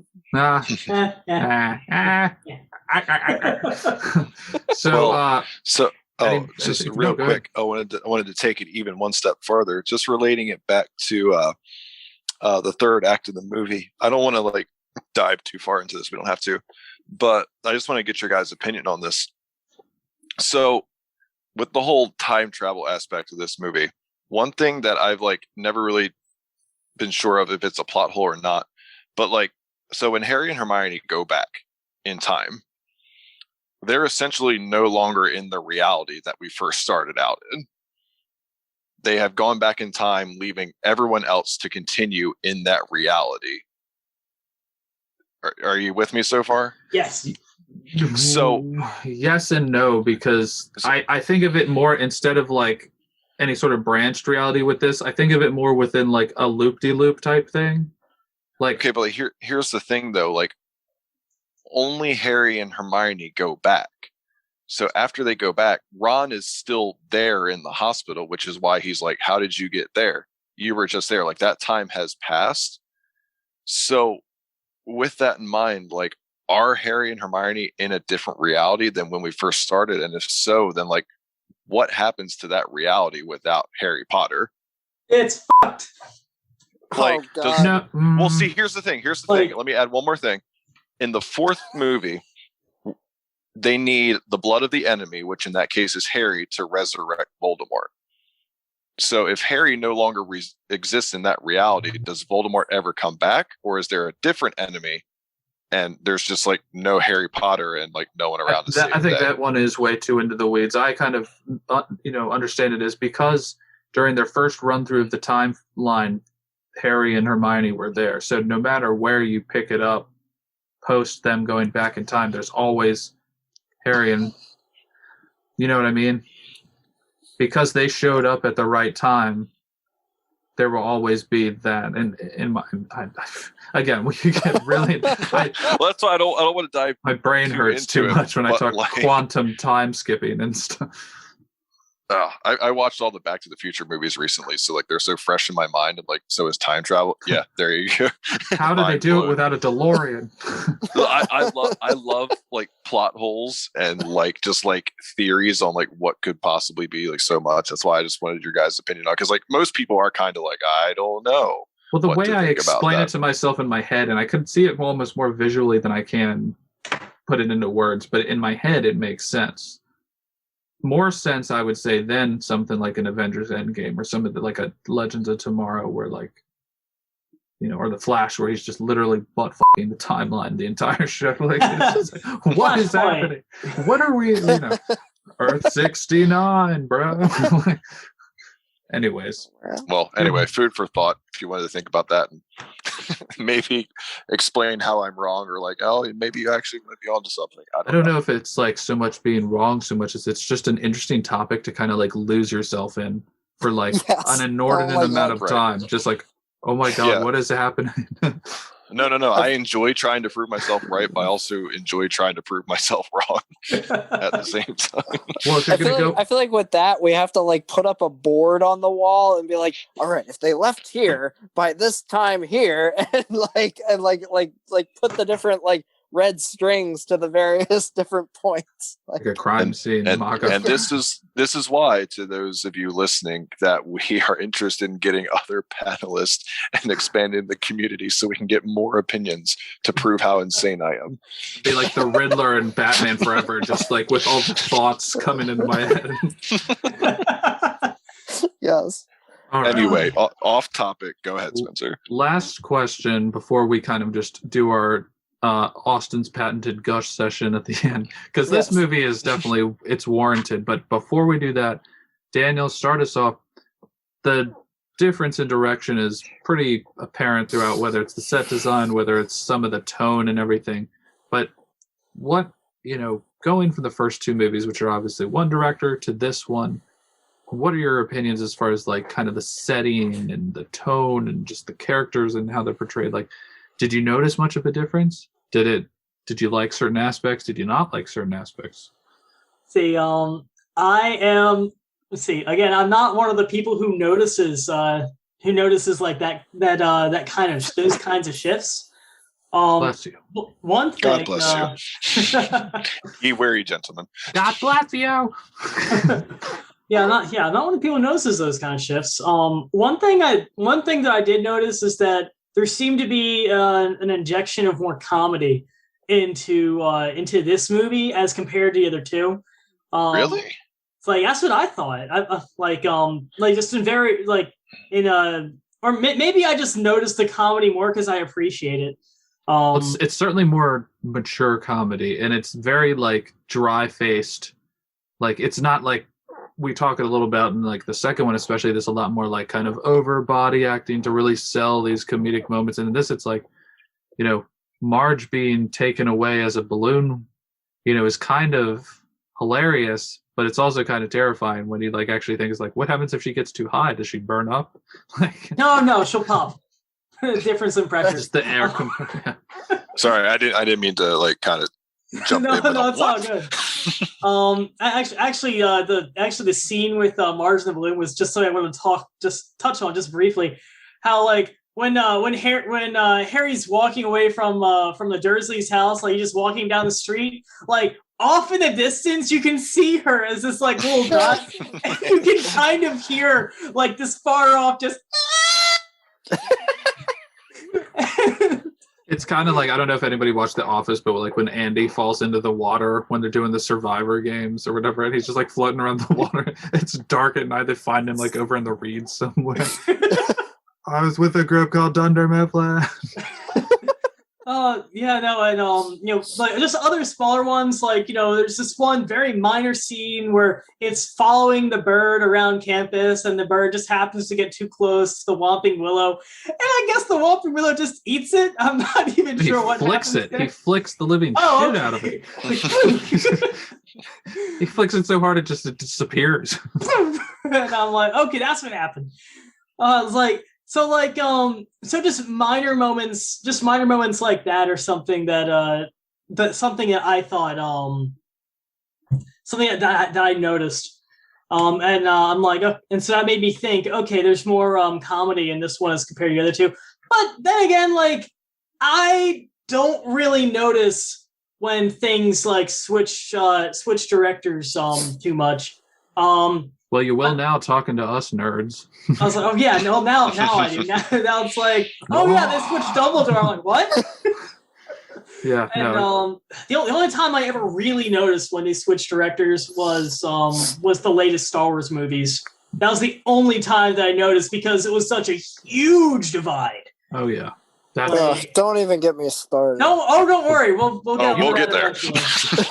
You bring up an interesting point though about like how social media not existing and stuff prior to obviously like 2006 and so on, so forth. People didn't really like digest that kind of information quite to the level you do now. Like unless you like hardcore like into like Hollywood and movies and stuff like that. Like nowadays, everybody talks about it constantly. There's like a million things you can watch or read on YouTube and other outlets.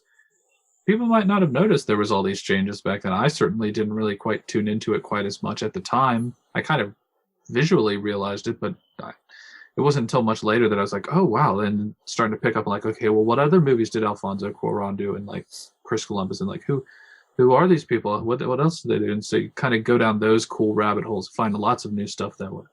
But did you have anything else to say on his direction? Do you want me to hot potato it on over? Not really. I'm gonna represent the part of the audience that had no idea that this happened. Yeah. From the Clueless party. Right here. Oh man, that's funny. Launchpad McQuack.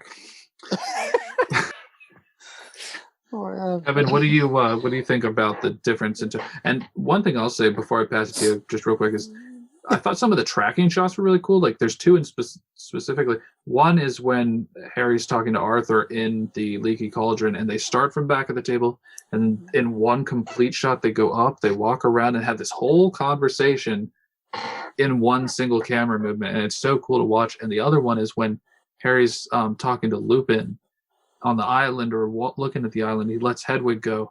Hedwig literally flies from fall into winter, because like all the snow changes, and you just like you kind of just watch her fly, and then the castle is like covered in snow. So that's stuff like that I always love with like new directors, and seeing things that you might not have seen some of these shots with the same director or even other directors. But what are your thoughts? I think I feel like his approach was different, but it worked really well. Let's see. I feel like it's.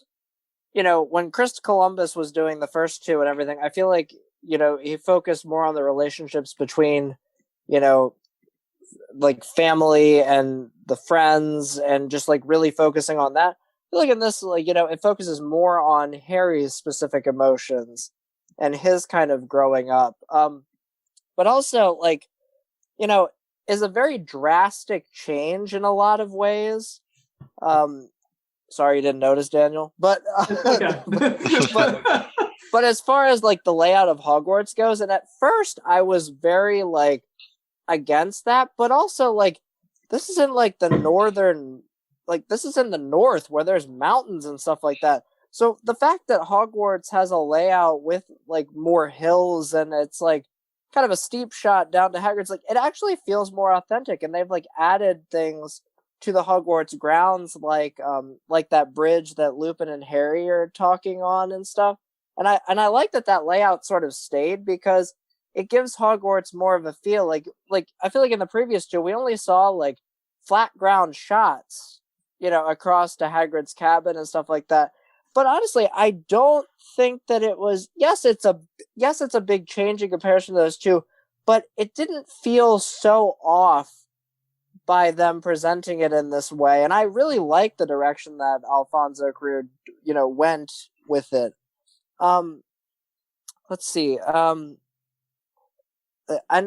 kind of what Austin said earlier, which I again have in my notes, similar to you, was I feel like it could be its own standalone film. Like, you have a beginning, middle, and end. And, if you want to just watch the third Harry Potter movie, I feel like you could be completely satisfied doing so. You get all the same familiar beats. You understand the characters. It's not very difficult. Yeah, absolutely.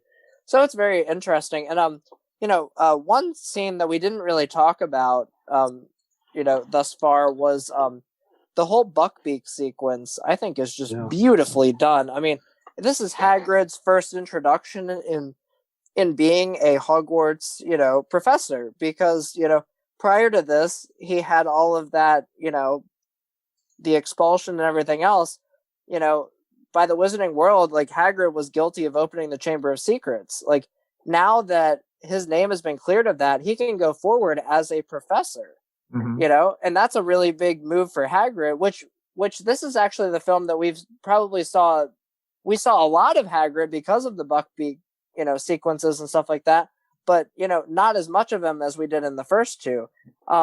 But to have his moment as a professor and, hippogriffs, like what a great first lesson until a certain asshole, Malfoy, messed it up. He who shall not be named. yeah, pretty much. But no, I also love, they didn't have to go into the detail that they did on that Buckbeak flight, but I think it's just a beautiful shot of him over the lake where, his like talon like goes into iconic. the water. Him doing the Jesus thing. Yeah, like the Harry's like arms outspread and stuff. I just thought was great, and I thought that was great directing. And also another thing, I believe in the first two, Chris Columbus was really, really strict about how they wore the uniforms and stuff like that. Mm-hmm. I like that as we're kind of, growing a little bit, like they're being a little more casual with their uniforms and stuff. And then, when they're not doing, regular Hogwarts stuff, they're wearing even more casual clothes, which is kind of a nice touch because it feels more authentic to the characters themselves. Like when they're not in classes, they wouldn't necessarily be needing to wear uniforms, Yeah, no, that is true. And good points all. Yeah, I think about like how, Alfonso Cuarón was able to get like such like terrifying imagery at times and really like selling it. Like it's not we talk about it being funny at times, but it's not like a funny movie. It's not meant to be like this really overly bright, optimistic piece. It is in certain ways, but like as I toss this to Austin, it's kind of crazy how it's a kid's movie still, but he really ratchets up the darkness for this being a kid's movie. And like for some kids, it's probably not something they can stomach until probably, the latter part of their first 10 years. To Austin. Is that my segue? Yes. Real quick, while it's fresh in my mind, Daniel, I do see where you're coming from with the humor, and mostly I think it's kind of contained to the Boggart scene with Lupin, but I'm just like kind of replaying the movie in my head real quick, and I think a lot of the humor is more in the background of the shots, like with Marge, and I know there's a second bird flicking by the Whomping Willow, so like it's not so much there in your face or not so much like a gag reel like especially with Ron in the second movie. So, which I appreciate, because like I do think Ron was done dirty in that movie. So I'm like, I see it now. I think the reason it doesn't, like, not necessarily click, it doesn't present itself to me is because, like, well, it's in the background. It's there, yes, to kind of like break up the seriousness and the negativity that like kind of surrounds this movie. But I totally get where you're coming from now. I can see the humor, sure. Please say the question again, Spencer, just real quick. Well, how do you? Yeah, no worries. How do you like the difference between Chris Columbus in his first two movies and Alfonso Cuarón with this movie in terms of like the directing? And I also attribute that to the overall like tone of the film in comparison to the other two so far, as well as kind of the setting. And like both these guys were talking about how like obviously there are aspects, whether it's the bridge leading to Hagrid's, whether it's a lot of things that change in this film. But what are your opinions of like how he took the reins of this and made it kind of his own? Gotcha. So I actually I like the add-ons that Hogwarts is given in this film that kind of carries over for the other films as well. However, I will say this castle seems a little, I think it's a little more gothic. Might be the right time period that I'm thinking of. Yeah. And like this one doesn't stick the landing with me as well, considering just Hogwarts specifically. I kind of always like the characteristic of, the earlier portrayals of it. But I will say that I think that's the only thing that like I will say Christopher Columbus probably did as far as the setting goes that I prefer more. Because I feel like when you look at certain areas of like say the castle or like the Whomping Willow, everything looks a little more natural, and like it kind of does belong in the world. It's not just like this randomly placed like tree that's there in the middle of a courtyard. Actually, like no, it's on the side of like a cliff. It actually looks kind of like northern England and like the Scottish Highlands, how it's like really rigid and mountainous and lakes and moors. Right. And I wanted to say about Buckbeak, I think this is the first time so far, at least in the series, where like the kids, I know we make comments about the CGI and how it advances, like, and it's, pretty clear how far we've come when watching these movies. But like in this one, this is the first time where like actors really interact with, physically interact, I should say, with the CGI characters that are on screen. Like we have like Fawkes fly in and to the screen in like the end of the second movie, or Harry running away from the snake, but like no one's really making physical contact until this movie. So I think that really shows just like how impressive it was to see Harry ride Buckbeak, where like he's obviously not on a hippogriff, but like it's about as realistic. I didn't mean to ruin that for you. You're like Daniel. Spoiler. Like what? So glad he's arrived. What the fuck is a hippogriff? Oh man, I forget what I was even saying anymore. Sorry, I just couldn't resist. You're good. You're right, because like you look at the first movie with like Voldemort on the back of his head, or the mountain troll, things like that, and then same thing in the next one, Dobby. When they did Dobby, he was literally an orange on a stick, was what Daniel Radcliffe was like interacting with in real life.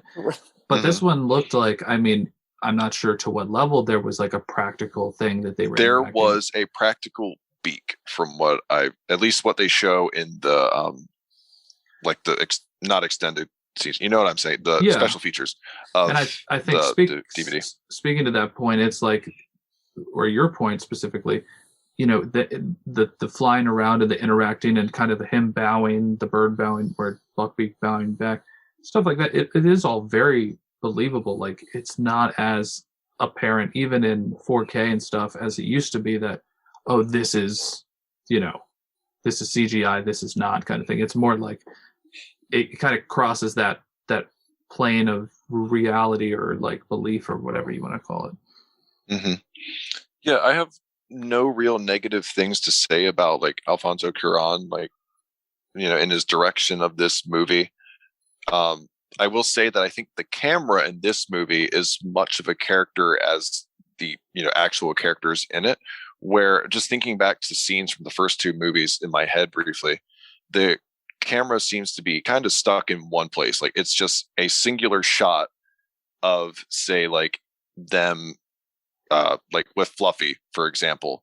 Like you see Fluffy like tear away the trapdoor, but like it's a static camera just like showing what's happening.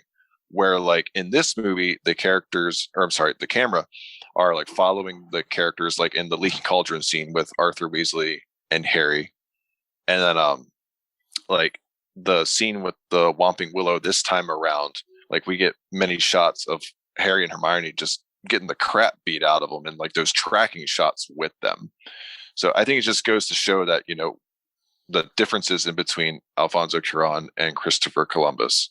So yeah, and shout out Michael Saracen, apparently is the name of the director of photography for this, and I agree. I think he did a marvelous job, because you're absolutely right. Like the interaction and kind of the like immersion you get into these conversations and settings and events that are taking place is so much more immersive than the first two, where I can think of every single shot I thought of just now, but in the first two movies is one camera on a tripod and stuff is happening. It's still good, but it's not to say all of them. Like think back to the chess game, like there's a whole lot of like tracking shots in that scene in particular. It's just, again, the first one that comes to my mind. You know, like steady pans and, you know, like yes, all that kind of stuff, rather than literally somebody's holding it and they've plotted a course that they're going to follow and interact. That's it's hard to imagine a Christopher Columbus directed Harry Potter Prisoner of Azkaban when all we have to see really is Alfonso Cuarón's version of it, where it's like, what would have happened if like Christopher Columbus, who took a very lighthearted approach, and granted, like the first two books are very lighthearted in nature. I feel like a director, it's like Michael Gambon's Dumbledore. It was necessary, but it was respectful at the same time. Well, it's nice too that Chris Columbus, he served as a producer on this film. So to some extent, I'm sure he was kind of involved. So there must have been some level of handoff where it wasn't just like a complete clean cut. And maybe it was at like some point during it, but he did have some hand in it as a producer. So that's kind of cool that there is a little bit of connective tissue in that sense, as well as, you know, what's actually happening on screen. So, I guess that's a good place to just kind of get into our closing section, and I'll just sort of open the floor here. Is there anything you guys, you know, want to bring up about this that really, like, why this movie resonates with you so much, why you enjoy it so much, any kind of things that you want to gush about?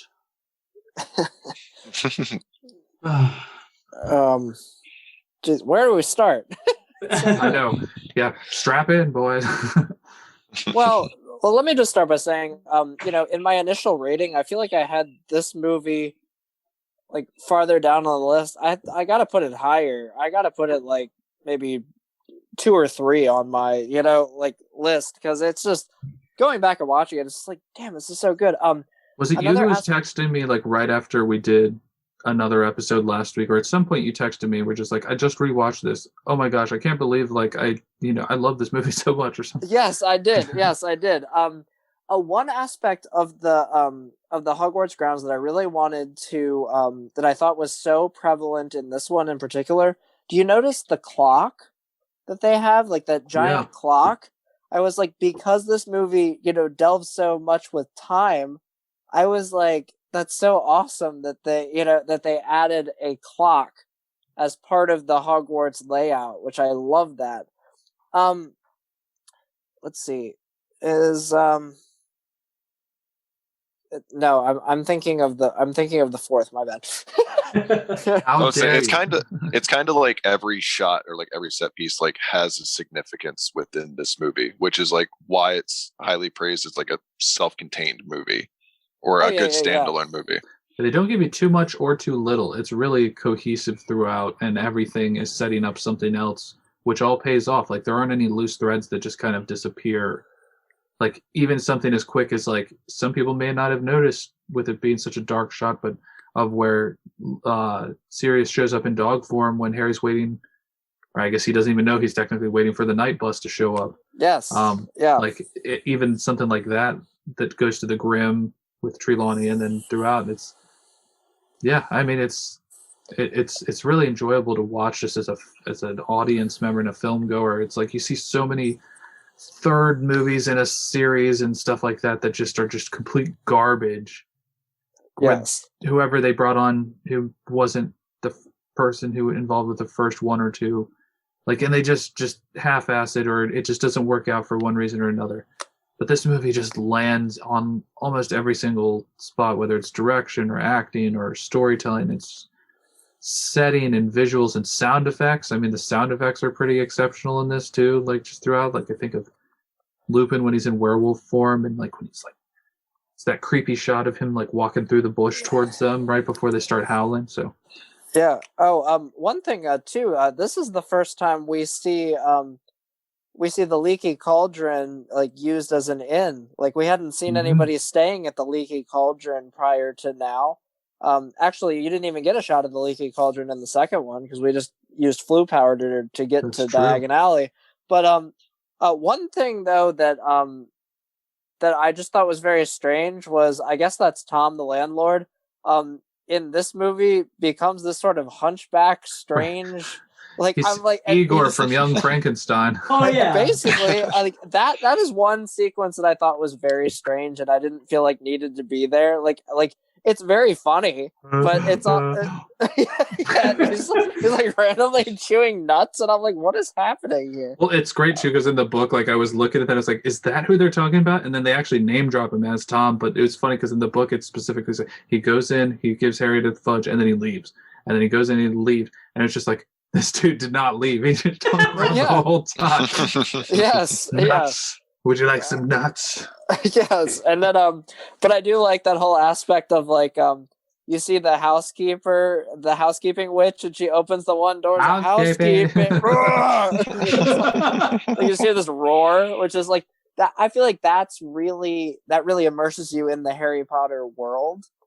It's the first time you get sort of those kinds of like passive funny moments too that are like really amplifying the fact that you're in this kind of crazy pocket dimension of the world. Yes, the wizarding world itself. Again, loved David Thewlis playing Lupin is just incredible, as Austin has said many times.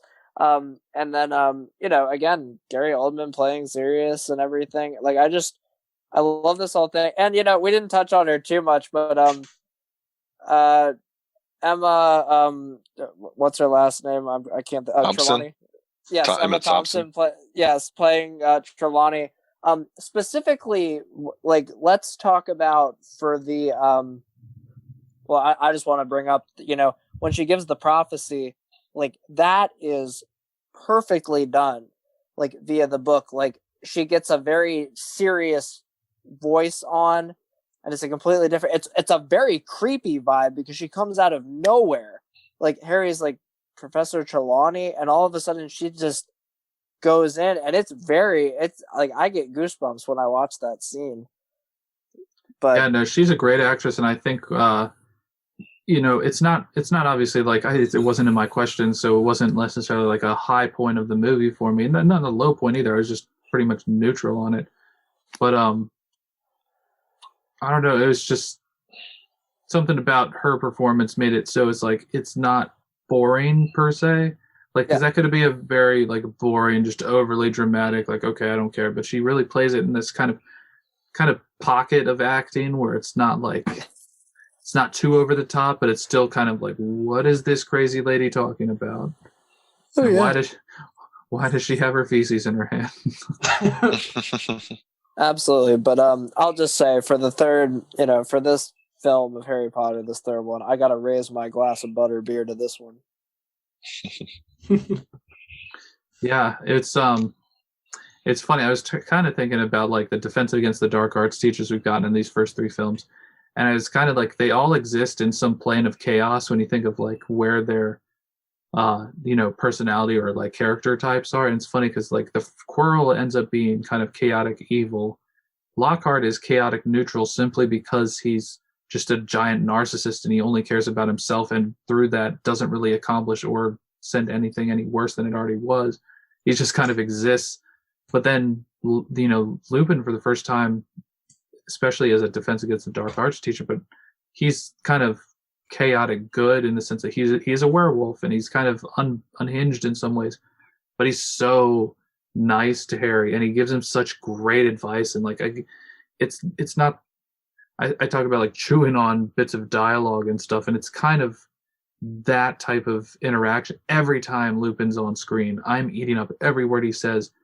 And we didn't touch on it either because there's so many good things about this movie, but like him and Gary Oldman acting this relationship out, which is like 10 levels of stress and crazy like things coming to the surface that, like, yes, Harry and all them are kind of privy to now that they're figuring it out, but these guys have sat on it for 12 years, and they're all like, it's all coming to a head. And I think the way they played it was like, you knew a lot about Lupin, but you didn't know enough when he came in there. You're like, oh my god, is he gonna kill Harry with Sirius? Like, are they friends now? Like, what is happening? Yes. Crazy good quality acting. Again, that's why I know I've said it plenty of times now, but that is one of my favorite scenes. Is my favorite scene in the entire series, because, like I said, I'm not going to keep repeating myself, I swear. Where it's just like the old becomes the new after, in this case, like 12 years after Lily and James have died, where everything is coming to a head yet again, and it's still concerning the same people from the older generation and now bringing in the new generation. So like, it's a little bit of, it's not really an exposition dump. It's just kind of like, here's everything that was going on brought to the modern era. So yeah, just to like kind of contribute to the severity of the situation overall. Well, it gives the world history and more life, in my opinion. It's kind of like just, back in I'm going to get this wrong, but like, let's say 77, when the first Star Wars movie came out, and there's the passing conversation about like, you fought in the Clone Wars, and, talking about the Jedi were this, force for good in the galaxy and everything. And you're just hearing all these things, and you're like, what is he talking about? But it gives the sense that there's more out there in this world that we might want to hear and see and interact with. And it's kind of the same thing here, where it's like, wait, we've heard about, obviously, Voldemort kills his parents, but we had no idea that they had friends, like really close friends, because they don't touch on that in the movies. They do in the books a little bit, but in the movies, it's like, wait a second, there were like people who really cared and like, were there for all this stuff, and now they're able to kind of interact with Harry. And, on first pass, it's kind of a little irritating when they're always like, oh, you look so much like your father, but you have your mother's eyes and blah, blah, blah. And they kind of play on that a little bit at the end of this one. But it's like, they literally knew that kind of stuff, and they can see he's almost like a ghost of his parents. It's kind of crazy. Yeah. Yeah. So, I guess I'll gush next real quick.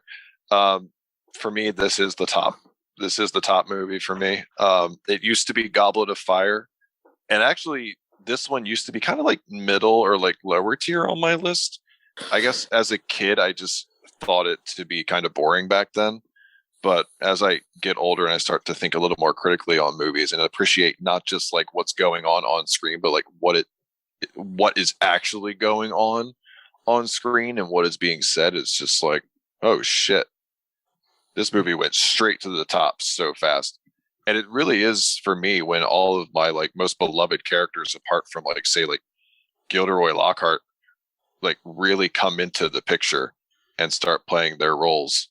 I feel like I've said so little about the movie I love so much, but to sum it all up, it's just a great standalone movie. It's like, I could show this to someone and just be like, okay, cool. It's a kid who runs away from home because he's mad about his family, and there's a killer on the loose. All right, cool. I can roll with that. And I think that's what kind of makes it stand out from all the rest, where it's self-contained story. And the acting is really like, it's that meme where like you turn it up to 11 and it's that kid screaming into his headphones. Like, just the acting is so top notch in this movie, and it is throughout the series, but like, this is where everything really takes off. And it's just like, yes, as a longtime viewer, I am invested into this. Yes. Daniel, I will let you finish this off here before I wrap us up. Oh, you guys all made some of the points that I was gonna make. Especially you, Spencer, when you talked about you. When you talked about how it explores Harry's parents and really what happens to them. And that's something that, like, you know, it's a question that's really left unanswered for the first two movies. And then in book 3, movie 3, we finally get an answer to, like, that question and the circumstances surrounding it. And that's something and with some of that, you know, kind of revealing of what actually happened, about 1 billion more questions come to mind. It's like, you know, like, I don't know if this was answered in number 3, but like when Scabbers turned, sorry, Wormtongue. Wormtail. Who would take the name of Wormtail? Gandalf the Grey is coming. Yeah. Yeah, but seriously. I told you to take the wizard's staff. Oh man, I cannot wait for our Lord of the Rings talk. Oh, see too. They're very similar. Very. Okay, anyway, but yeah, They no, are. like, It's the same archetype. I mean, worm anything is kind of a prefix that's given to characters that are. The one guy not only is, like, you know, Wormtail, but then he turns into a rat with the worm tail.